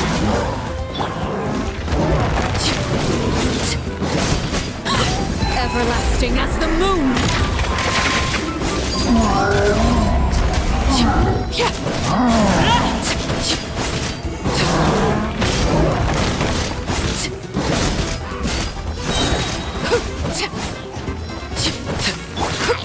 Yeah! Scatter!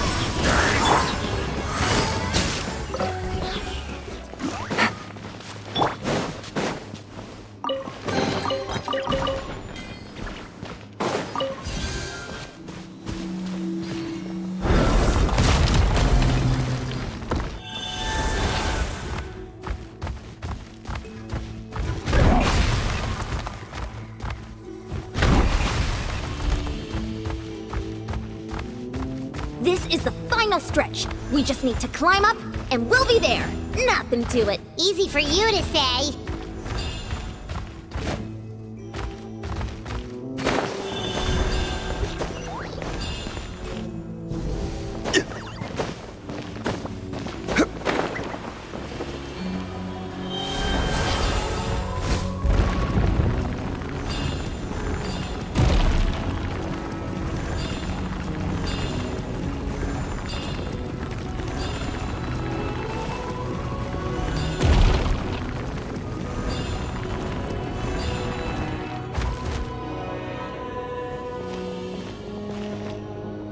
This must be the entrance the Pyro Archon told us about.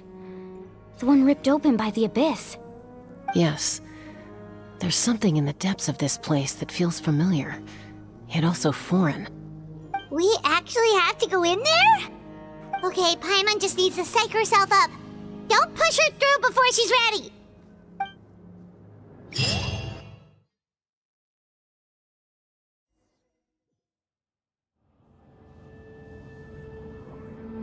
Hey! You don't have to drag Paimon! You're pulling too hard!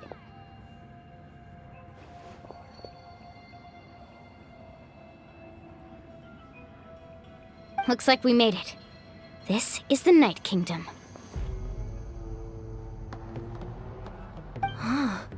It looks so different from what I imagined in the stories. That overflow of energy is probably what trapped Kachina here in the first place. From this point forward, everything we know about the real world no longer applies. Anything can happen here. Paimon's more worried about how we're gonna make it out. We obviously can't go back the way we came. Do you see that patch of light on the ground? It's shining down from that fissure in the sky. Oh yeah, right in front of us. So that's coming from up there? Oh, it's so high up. Did we really fall that far down? Just like I said, our real-world knowledge doesn't apply here. We fell all this way, yet came out completely unscathed. If this was the real world, we'd have to climb our way back up to the entrance. But here, all we have to do is stand underneath the light and offer a prayer. That's it?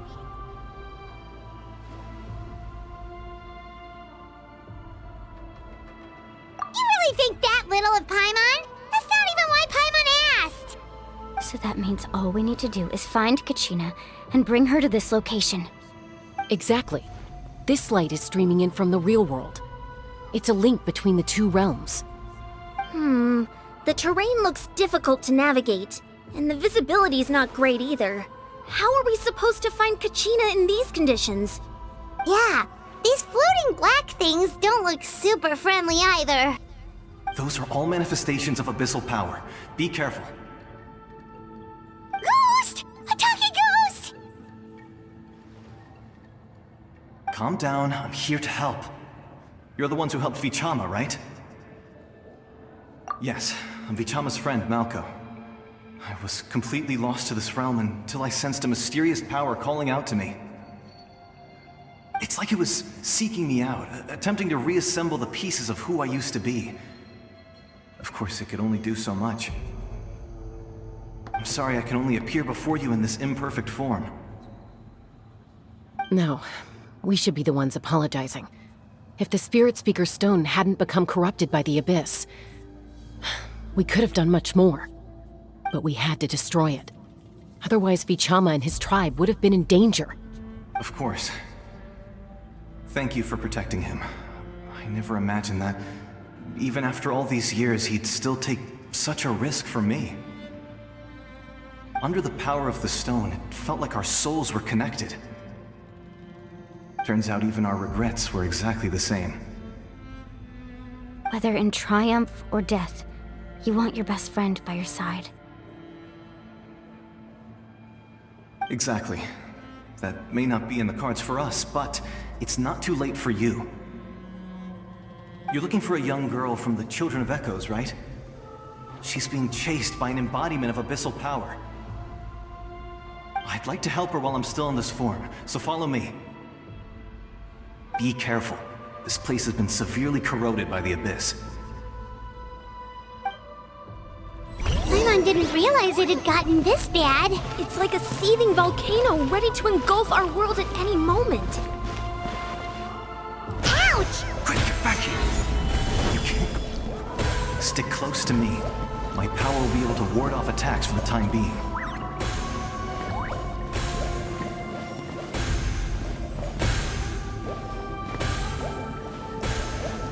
We won't be able to keep this up. Let's try another route. This way.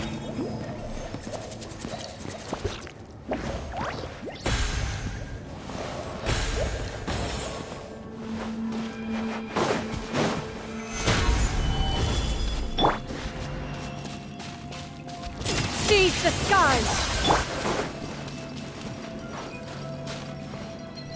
Not good. More monsters. We shouldn't waste our time on them.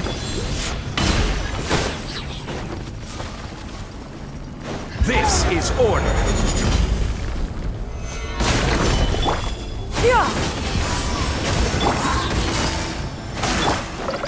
Overruled.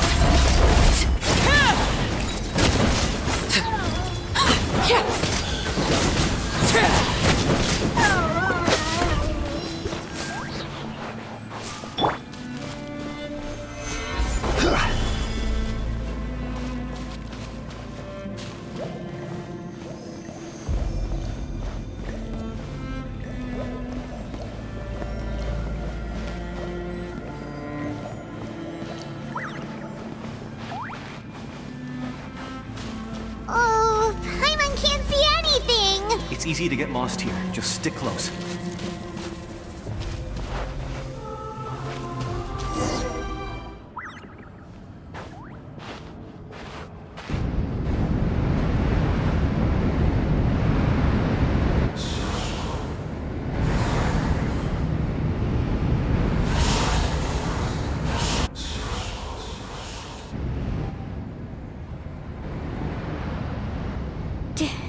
Did you hear that? What? Never mind. It was probably just my imagination. Don't scare Paimon like that! I heard it too. It was a voice from the abyss. What did it say? Doesn't matter. It certainly doesn't harbor good intentions.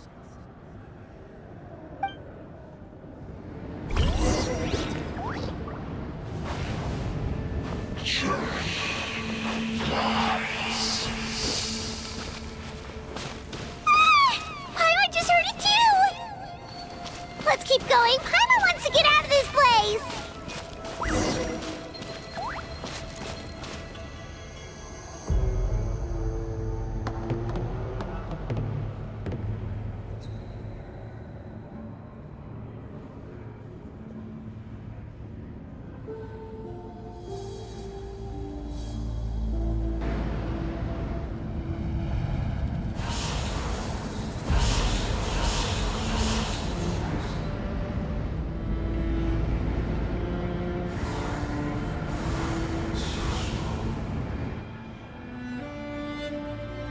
We're here, Kachina!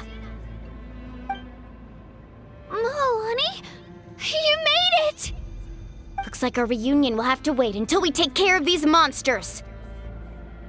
Good idea. Let's go!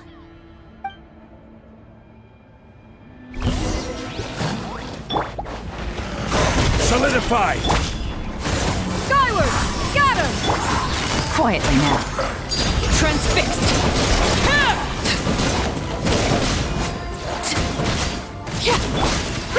Make way for the Adeptus! Skyward!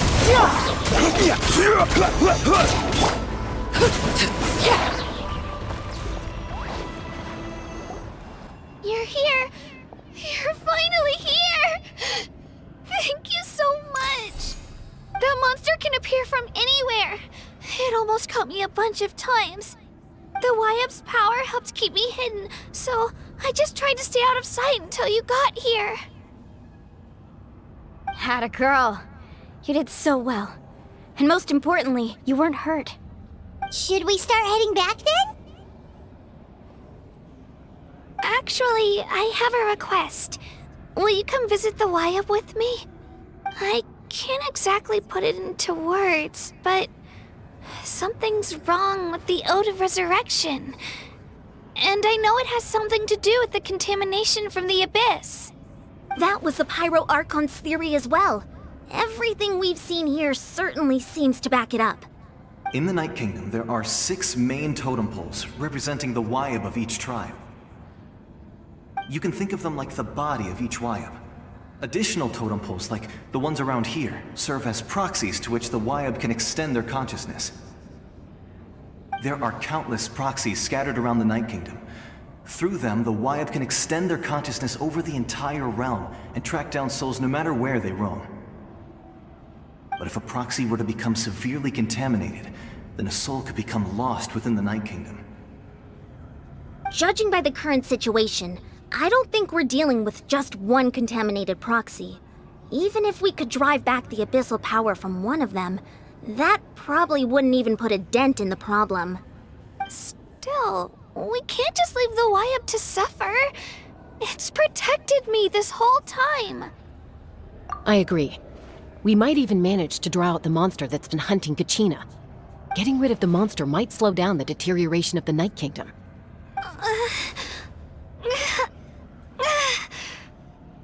Kachina? What's wrong? Nothing. Just a headache. And that voice again, telling me to abandon the Wyab and leave this place. Maybe we really should leave. Kachina's already been here for too long. No, I'm fine. I don't plan on listening to that nonsense. I can hold on. Just up ahead. I'll lead the way. Besides, I can still fight, so please, help me out a little longer. Listen to me, Kachina. We'll come with you, but that's because we want to help the Y-Up, not because we have something to prove. You don't have anything to prove either. It's okay if you reach your limit. We'll be there for you. All right. The sooner we get this done, the better. We've already come all this way, so we might as well try to get to the bottom of this. Let's go. This way. I'll stay here and try to stall the Abyss monster. All by yourself? That's too dangerous! It's all right. I may not be as strong as that monster, but I'm definitely more familiar with the area. Besides, I don't have much time left. If you're anything like my friend, I'm sure you're not particularly fond of goodbyes. So go. Achieve your goal, and return to the world where you belong. Thank you for everything. You're a true hero. Thank you.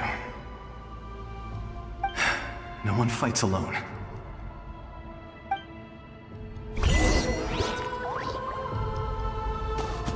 Does your head still hurt? Let me help you walk. I'm fine. You should know I'm made of stronger stuff than that.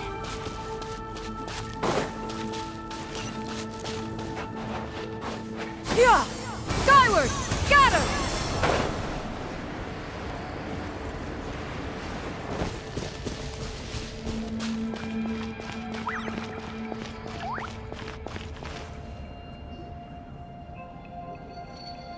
Y-Up?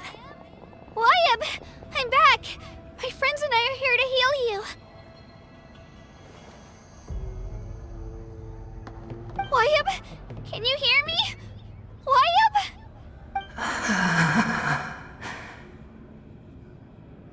So we were right. The contamination is already too severe. It's preventing the Y-Up from answering our calls. Alright, get ready everyone. Time to purge the abyssal energy from this place. Careful. We've got company. Already? You really think that puny soul could slow me down? Courage in the face of futility is pure folly. He tried to get in my way, so I disposed of him. You killed Malco? He would have dispersed with or without me. Rather than worrying about him, I would urge you to focus on yourself. You may have defeated others of my kind in the past, but underestimate me now, and it will be to your peril. No, the power of the Abyss is intoxicating. The destruction it seeks captivates like a masterful work of art. I strive only for the opportunity to see it up close. I thought this naive little girl was an exception, but it turns out humanity is full of lambs willing to offer themselves up to the slaughter. That is the tragedy of your short lives. You understand nothing of all-encompassing power. Ancient names, pride, friendship, all empty ideas invented to give you a false sense of self-worth. They possess no power at all. The Pyro Archon created those grandiose ideals out of pure selfishness. Anything to avoid sharing power. Anything to avoid handing over the primordial gift to ordinary people like you. Don't believe me? Then ask yourself, why is the Pyro Archon strong beyond measure, while you, Kachina, remain so pathetically weak?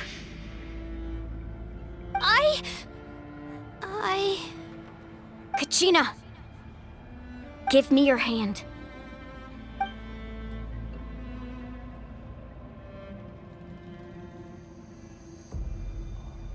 Feel that?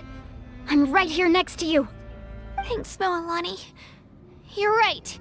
I have nothing to fear. Because I'm not alone anymore. You're right. Maybe comforting ideals don't have any power. But you also couldn't be more wrong. You've never had to work for your own strength, so you will never understand the true source of our power. What? The courage we have to stand before you and not back down? It comes from our friendship.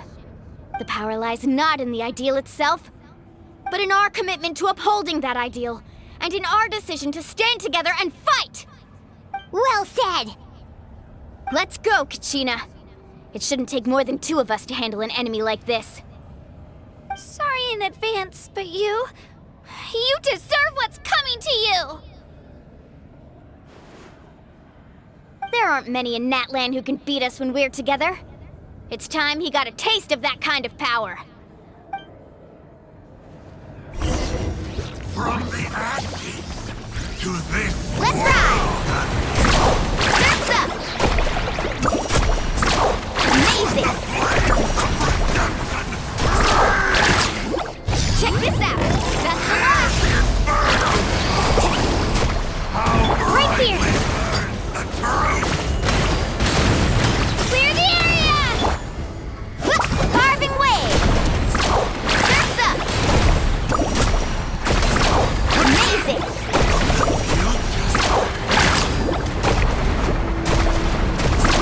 Surf's up!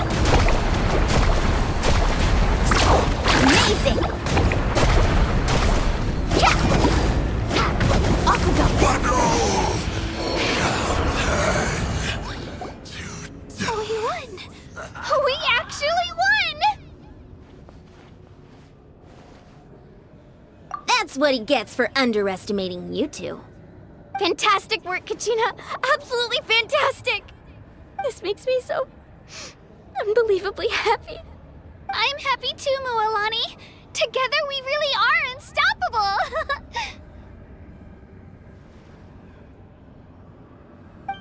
Huh? What's happening?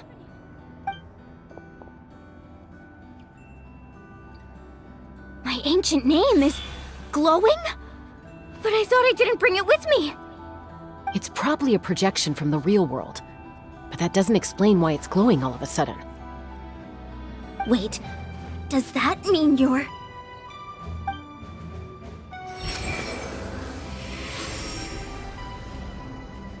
That was a bold move, diving headfirst into the fire to save your friend, especially in a place so overrun with abyssal corruption. Still, seeing you pull it off was really something. Everything you said was exactly right.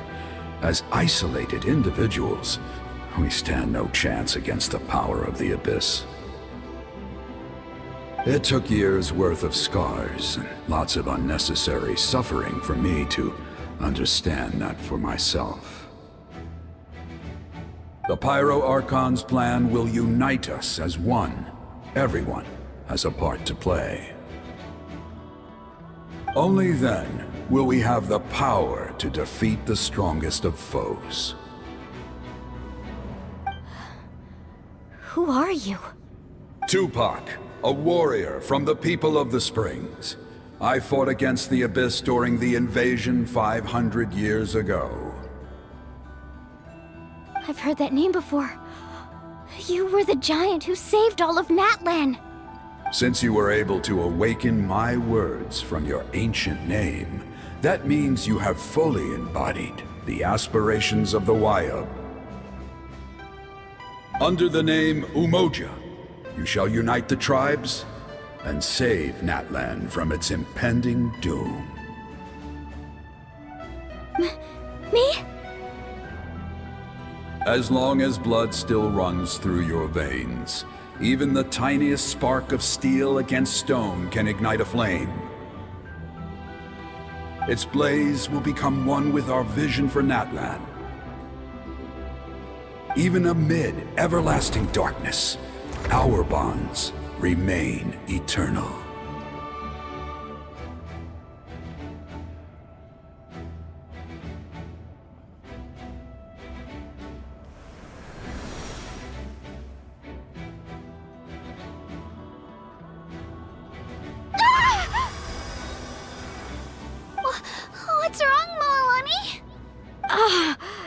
So many memories. My brain was just flooded with everything he once knew. So that's what happened. What do you mean? Did you just figure something out? 500 years ago, they foresaw the very crisis we're facing now. Efforts to save Natlan started all the way back then. We can go over the details once we get back. We shouldn't linger here longer than we have to. I know bits and pieces, but I had no idea Mualani was also part of the plan. This sounds like something that's going to need a lot of explaining. Let's focus on saving the Wyatt first.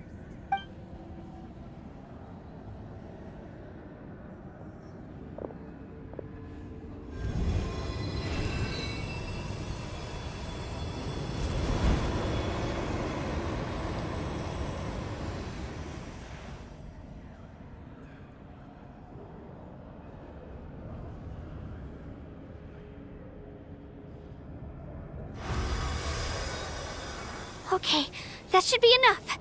Wyatt? Can you hear me?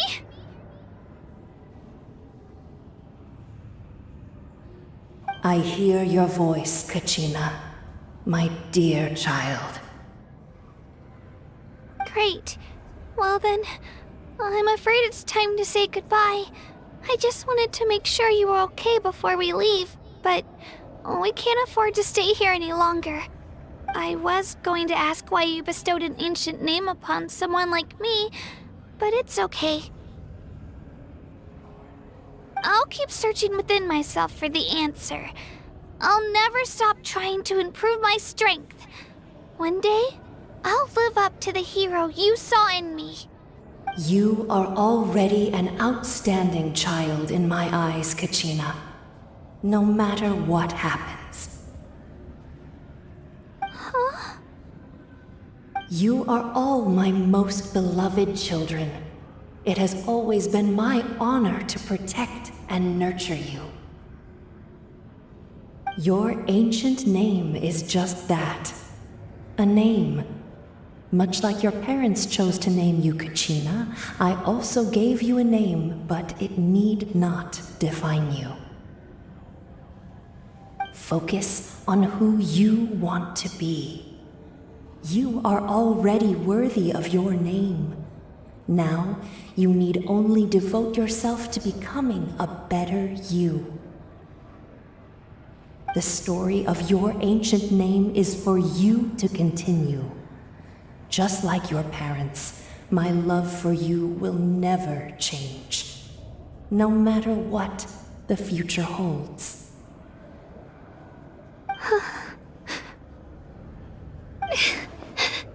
Thank you, Wyatt. It gladdens me to see the Pyro Archon's plan move another step towards completion. But it is time for you to leave this place. The situation here is getting worse. Go now, my children. Save Natlan on behalf of all you hold dear. I know we've never met before, Wyatt, but I just wanted to say thank you for encouraging Kachina. It was exactly what she needed to hear. Whoa! What's going on? An earthquake? We're out of time. It's the power of the Abyss. Quick, we need to run!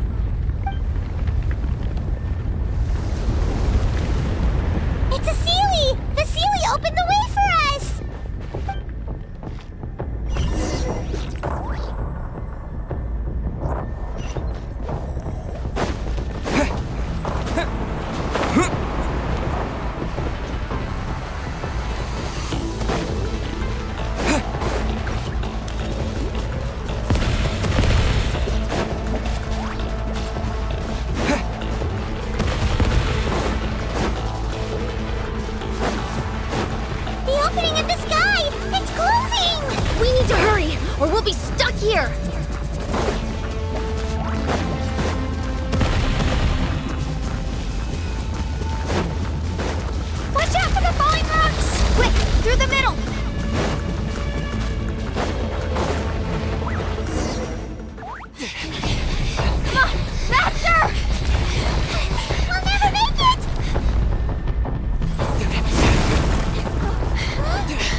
You've done well. Now come home.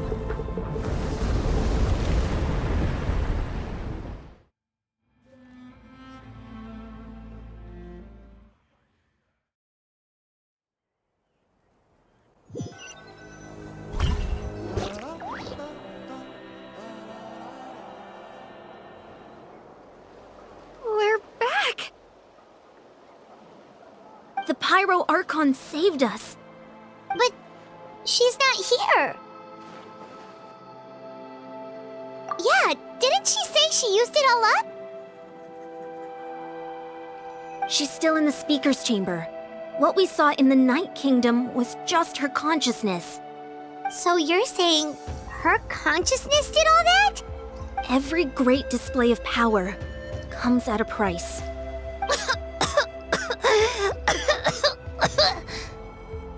You must feel terrible, Kachina. Just hold on. We'll get you to a doctor soon.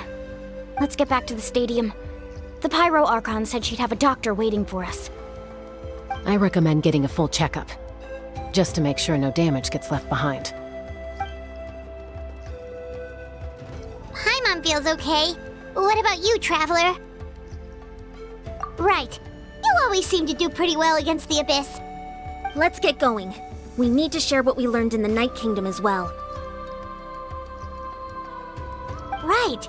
The Y-Up mentioned something about the Pyro Archon's plan. What is it exactly? I'll let her explain everything.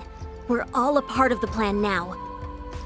Every move we make from here on out will decide Natlan's ultimate fate.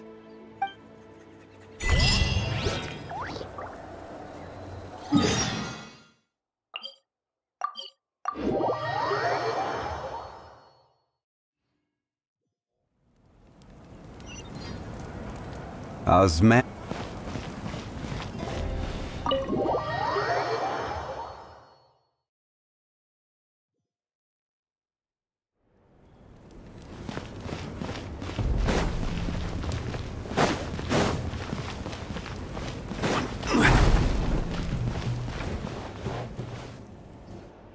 Huh. There's a lot less stuff here than before. It's good to see you all here in one piece. I know you must have a lot of questions, but let Koichi check you over first. It's best not to let any lingering effects of the Abyss go untreated. Thank goodness you made it back. I came here as soon as the Pyro Archon told me about your plan. Take a seat, everybody. I'll examine you one by one.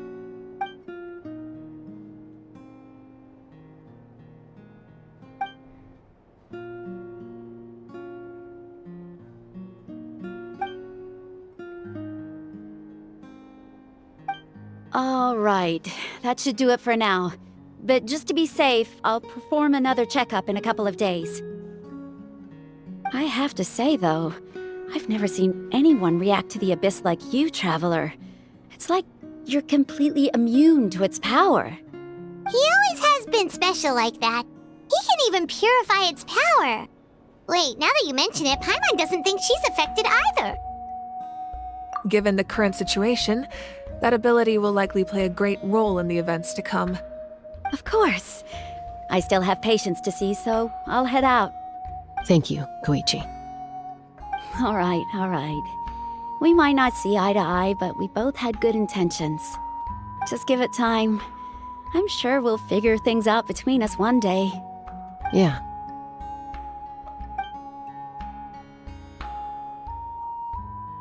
All right. There's so much to discuss, I don't even know where to begin. You've seen it for yourselves now. The devastation in the Night Kingdom. I'll get straight to the point. Natlan is on the verge of destruction. It's very possible our nation has less than a year before total devastation. Huh? No. That can't be true, can it? That's right. But I've only ever disclosed that fact to the handful of people working with me to save this nation. Our looming destruction is not a recent development, but the inevitable conclusion of the disaster the Abyss initiated 500 years ago. Mualani told us a little bit about that. 500 years ago, all the nations of Tevat were invaded by the Abyss. Unlike the other nations, Natlan never had stable and deep-rooted ley lines, so we suffered the worst of the invasion. The battle against the Abyss was exceedingly long and brutal. In the end, victory came at the cost of our civilization and countless lives. Even then, it took centuries of solving the disasters caused by the Abyss to finally achieve the peace we know today. And still, this is but a superficial victory. The forces of the Abyss have merely been driven back underground. Their threat to Natlan remains as real as ever. I'd never have guessed. The problems plaguing the Night Kingdom are all the more complicated because that realm is essentially functioning as Natlan's ley lines. Immediately after the war, our calculations estimated that we would have a maximum of 500 years before the Night Kingdom was completely lost to the Abyss. But at that time, we were a nation of the destitute. Our people no longer believed in victory, nor did they hold hope for the future. Our civilization was dying, our faith crumbling, and the line of power passed down from the Wayab nearly severed. If we didn't bring the nation back together, it would be foolish to even dream of defeating the Abyss in the future. So, the Archon had a long and involved discussion with the heroes of each tribe, and finally came up with a 500-year-long plan to save Natlan. So that's what happened. After finding Kachina, I encountered a strange figure who gave me a series of new memories. Since the plan was mentioned in those memories, I guess I've been chosen to play an important role in it. But there's still something I don't understand. Those memories showed me the Pyro Archon from back then, and it was you. Huh? But that doesn't make any sense! The Pyro Archon is supposed to be human. It's impossible for a human to live that long. That's right.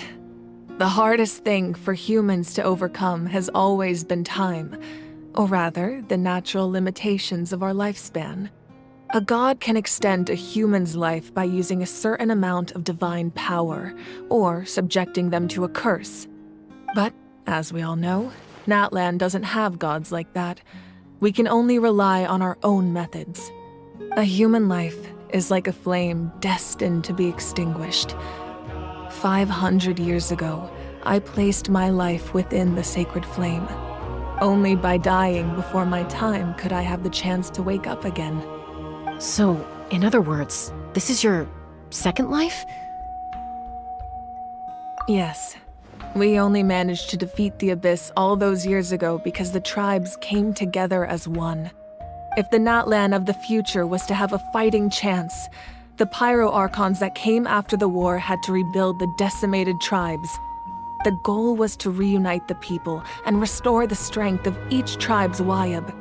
Once a tribe was back to its full strength, the tribe's Wayab would select a hero, indicating the tribe was once again ready for war.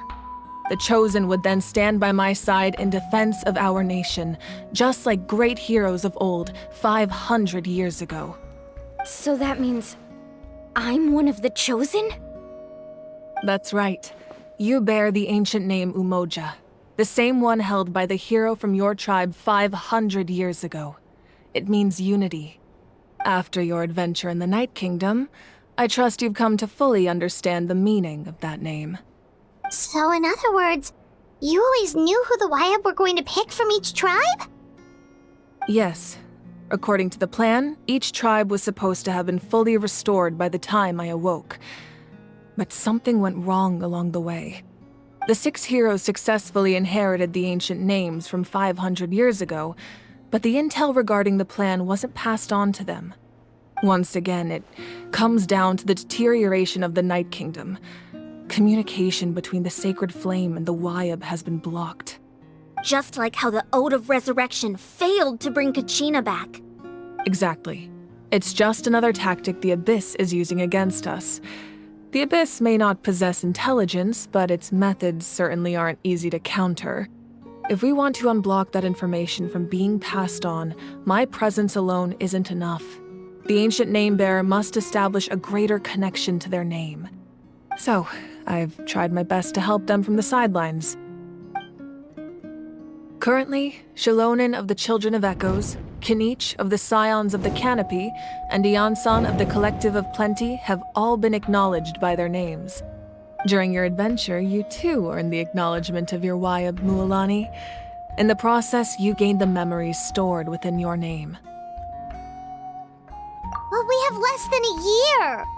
Yes, but we have no choice. We cannot start the plan until all the heroes have been gathered. That's also why I haven't been able to take action despite the urgency of the situation. But if you knew this whole time, why didn't you just tell me about my role in all this? Wouldn't that make everything go a lot faster? Perhaps, but the opposite could also be true. Knowing your destiny too early could mean failing to realize your full potential. Just like your determination to save Kachina, I hope your commitment to this endeavor comes from your own strength of will, rather than a sense of obligation. So I suppose you're not going to tell us who the final two heroes are then? That's right.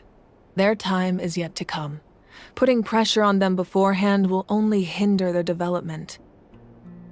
I can only trust in the judgment of the Wayab. I have never believed I could solve this crisis alone.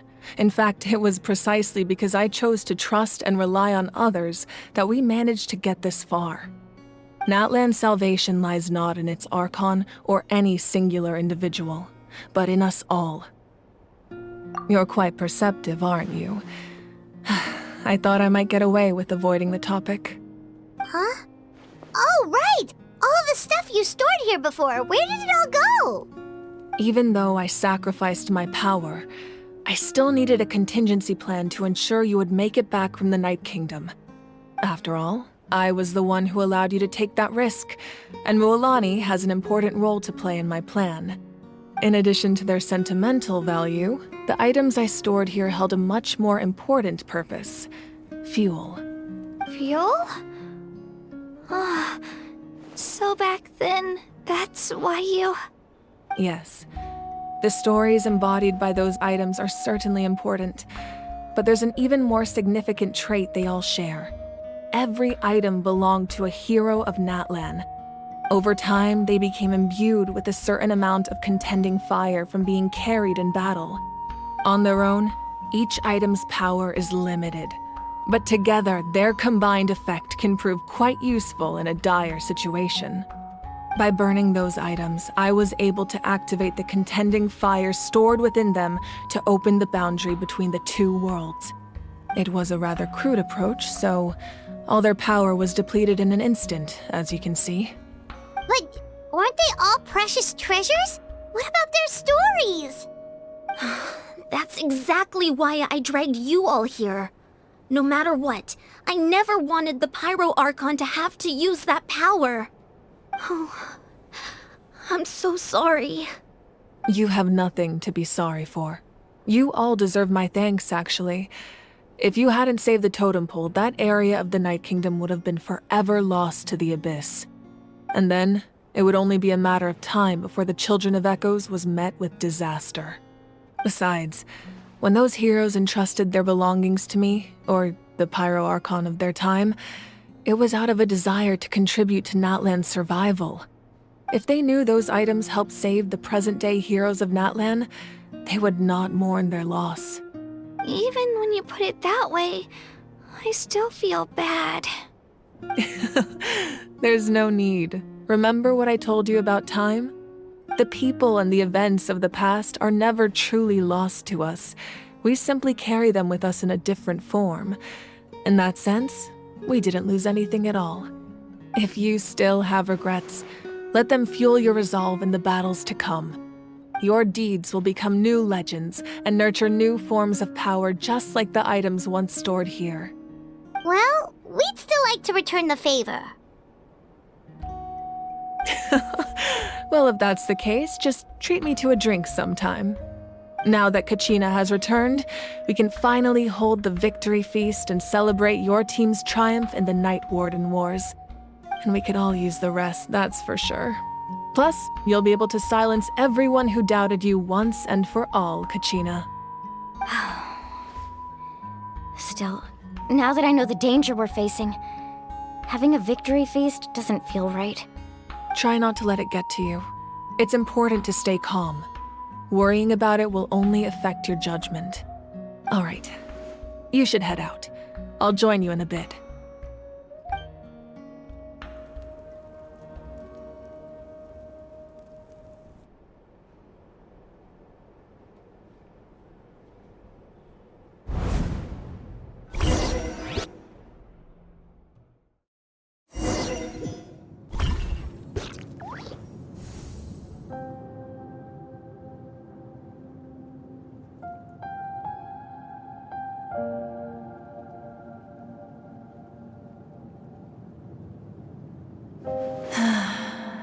When I was young, I used to sit by the hot springs and listen to the stories of warriors from all over Natlan. They attract people from all walks of life. Friends come easy here, no matter what tribe you're from. The people of the springs have never claimed the hot springs as their own private property. They are there to bring all hot spring buddies together. It's been really nice, seeing the children of my tribe get older. It's helped me gradually understand the true value of the springs. I've witnessed their energy, their determination, their absolute passion for life. Even when they cause trouble, I never managed to hold on to my anger for long. It's unbelievable how quickly they worm their way back into my good graces. I'm certain Mualani will become a great warrior when she grows up. She possesses infinite potential. I can see it. One day, when I'm no longer in fighting form, I'll come here and tell stories to all the children, just like those warriors did for me. So, you better get busy, Pyro Archon, or I'll end up running out of stories.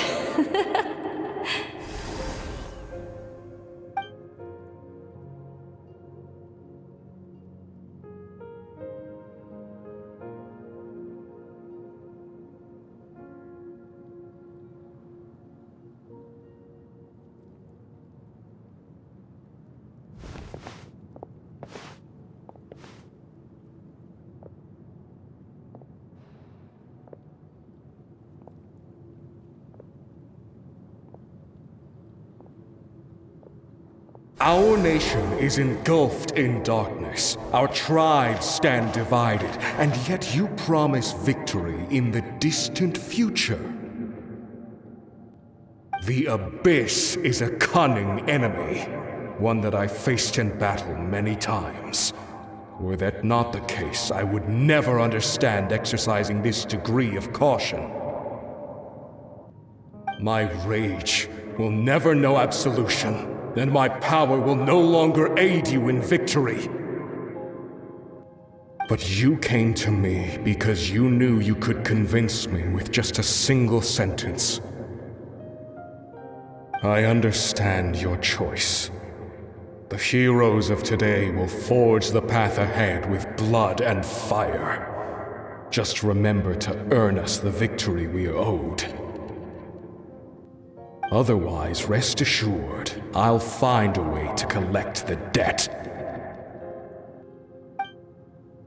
For Natlan.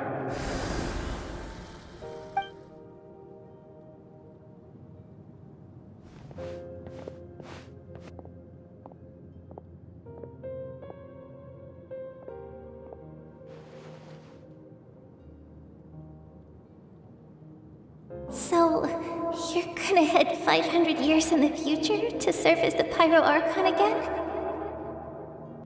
But what about the you from right now? You're just gonna die? You can't ask her those questions and expect her to answer, my dear. The decision is hers to make, and she deserves our support.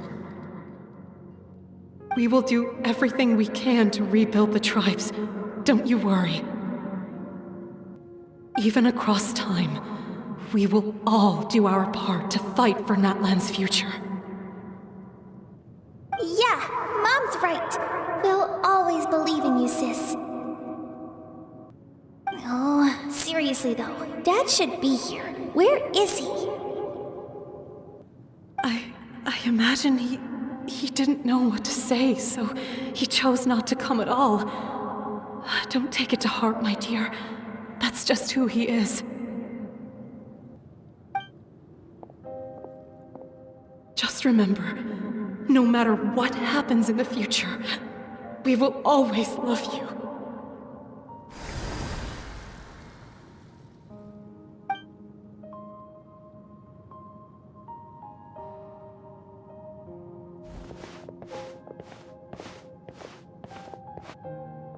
I'll come find you one day.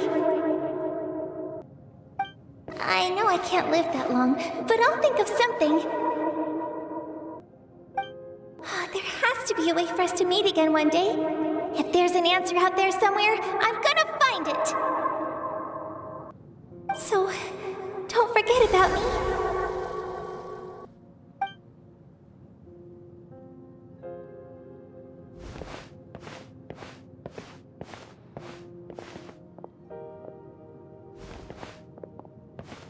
If that's your decision, then you have my full support, Archon.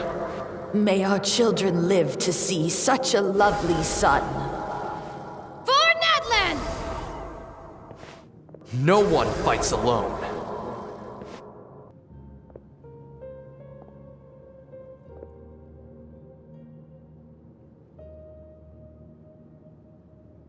The rules are my legacy. They shall grant us the strength to overcome the next tragedy. War forged the 6 tribes, taught us how to fight, instilled in us what it means to love. Who will be the one to bring this to an end?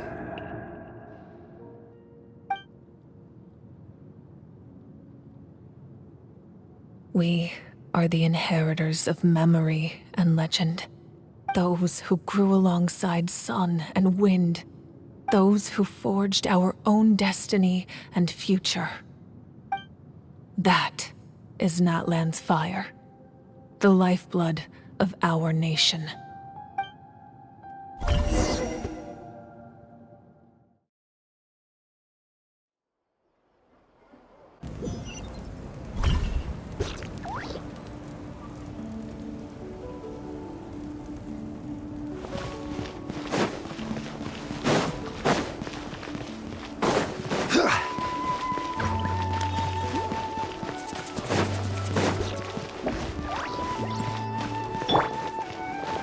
Yeah! Skyward! Scatter!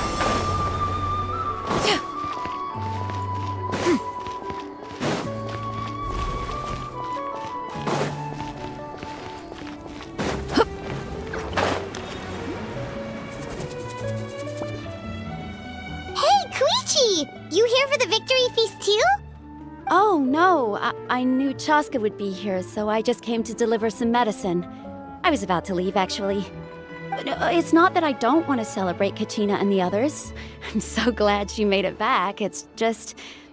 well, I'll make things awkward if I'm around my sister right now.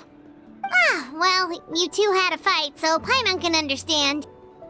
She didn't cause any trouble during your trip, right? Yeah, she was super helpful. She gave us a lot of useful information about the Abyss. That's good. That's all I needed to know. Is there a reason you asked? You were pretty outspoken when we first met, but now it's like you're holding something back. Maybe it seemed unreasonable, picking that fight with her before you left, but I did it for a reason. Her impulse to fight is extremely strong. Her mental strength helps her rein it in, but she still loses control sometimes. I had no idea what you might face in the Night Kingdom, so I didn't want to take any chances. So what you're saying is... Okay, so maybe it sounds a little stupid, but it works pretty well. It helps her keep her cool for a little while, at least. Anyway, I'm just glad you were able to make it back safe and sound. That's all I wanted. But do you really have to go that far? Can't you just talk it out? No way. Chaska never opens up about her own pain, especially to her family. She can't learn about this, or it'll be even harder to help her. I appreciate the understanding, and don't worry. I'll find a way to help her ease this burden. Anyway, I need to get going. Enjoy the celebration. Oh, and if you ever need a doctor, you know who to find. Huh. Who would have thought there was a deeper reason behind their arguing? In the end, it's all the Abyss's fault. Paimon's had enough of them.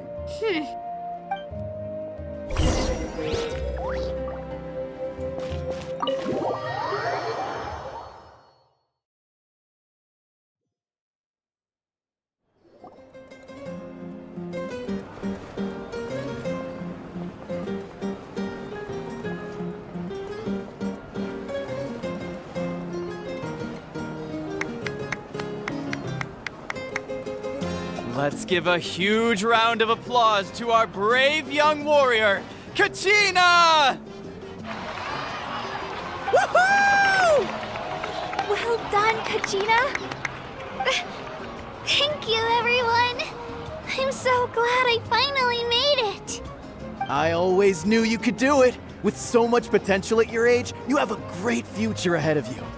You're one to talk. Don't think I didn't know you were the first person to abandon your team. I'll be dealing with you when we get back. I had no choice. My friend invited me. I couldn't just say no. Oh, really? So you weren't just trying to get ahead in the first round? I wasn't, I swear. I just happened to find that bearer injured in the wild, so I stopped to bandage his wounds.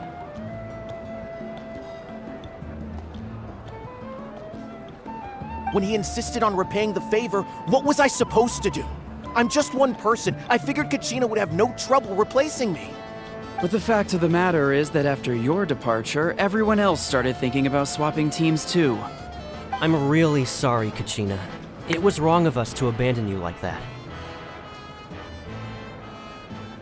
It's amazing that you still made it all the way through to the Night Warden Wars. That's the highest honor. So, what about you guys? Did you make it far? Our team captain drank too much the night before the competition and turned up late to the stadium on the day. We got disqualified.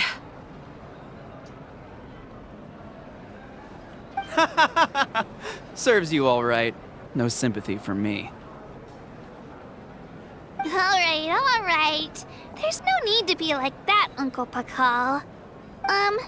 Dear friends, I'd like to say a few words. Firstly, I'm grateful to my friends and our great Archon for helping to bring me back. This traveler and his companion Paimon are some of the strongest people I've ever met. If they were allowed to participate in the pilgrimage, I have no doubt that they'd win the whole thing. They've agreed to let me learn from them. With their help, I believe I can become even stronger still. And let's not forget my good friends, Moalani, Chaska, Kanich, and Aeon-san. They all helped the Traveler and Paimon figure out a way to bring me back from the Night Kingdom. They too deserve to be called our heroes, so please give another round of applause for them. Thank you so much! Well said! I'll drink to that. How does it feel being a hero, Kachina? To be honest, it's a bit overwhelming. It all just feels so surreal. Well, you better get used to it! Next up, undefeated champion! Hey, please don't make fun of me.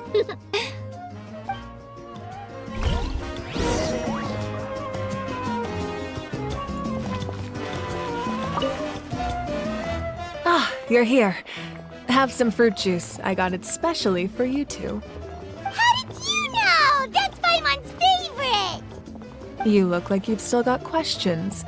Ask away. Because they had their own lives to live. The thought of telling them, abandon your families and everyone you love, and come with me to the end of time, for in 500 years Natlan will be destroyed, it seemed too cruel. You could just as easily point out that everything in this world would come to an end eventually. But life is short, and beyond a point, it just doesn't seem real. Imagine if I said, let's leave right now and go save the sun because it'll flame out in a few million years. It would sound quite ridiculous. I couldn't make them shoulder that burden with me. Besides, every generation will have its heroes, this one included. The plan could still work without them.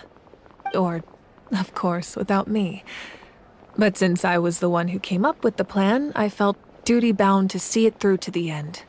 I'm suddenly remembering that portrait in your room. Was that your family from back then? Yes, it was. So when you asked me who my sister grew up to be, the truth is that very little information survives. From what I've been able to piece together, I can conclude with a reasonable degree of confidence that she ended up as an architect and artist. She played an instrumental role in rebuilding the scions of the Canopy tribe, designing and building many houses. But of course, none of her buildings are around anymore. Still, it was an impressive achievement, and I'm very proud of her. You feel loss keenly. It seems to stir up feelings of regret in you. But this is something I have long since come to terms with. This is a war, and there can be no war without loss. I am already far more fortunate than those who lost their lives to the Abyss. The people of Natlan look to me as their Archon, and the weight of their expectations is mine to bear.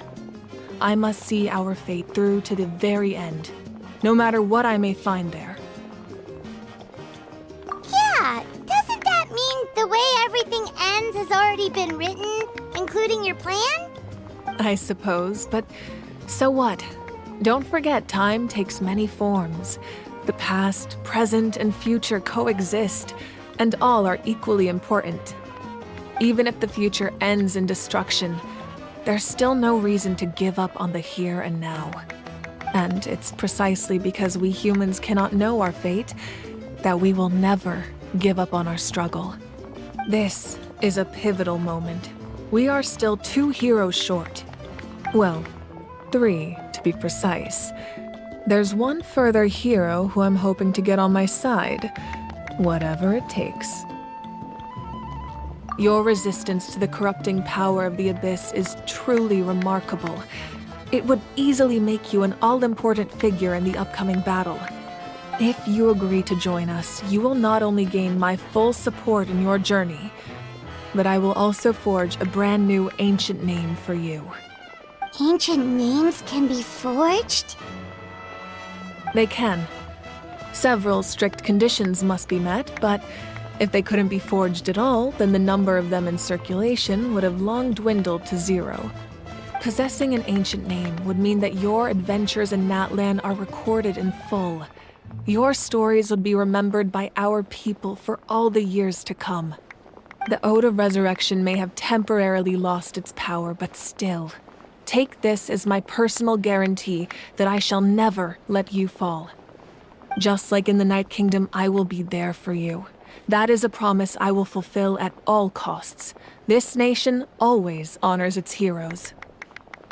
Yeah, we can't just ignore the situation here. Wonderful.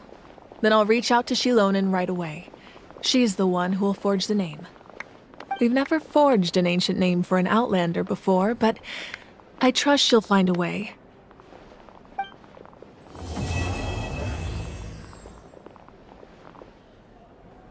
My lord, we've received word that the Pyro Archon has lost much of her power. Although your injury complicates things, this is most certainly the opportune time to seize the Gnosis. Victory and defeat are rules, not outcomes. I have never taken advantage of an opponent in a time of weakness, and I don't intend to start now. As for you, I must confess, I did not expect that little trick of yours to save the day. No matter how dense the fog, as long as the sun remains, we cannot turn day into night. She could have dispelled it. She simply chose not to. You don't have much time. And you're injured on top of that. What do you plan to do next? I'm beginning to see just how useful you may turn out to be. You heard something from here, didn't you?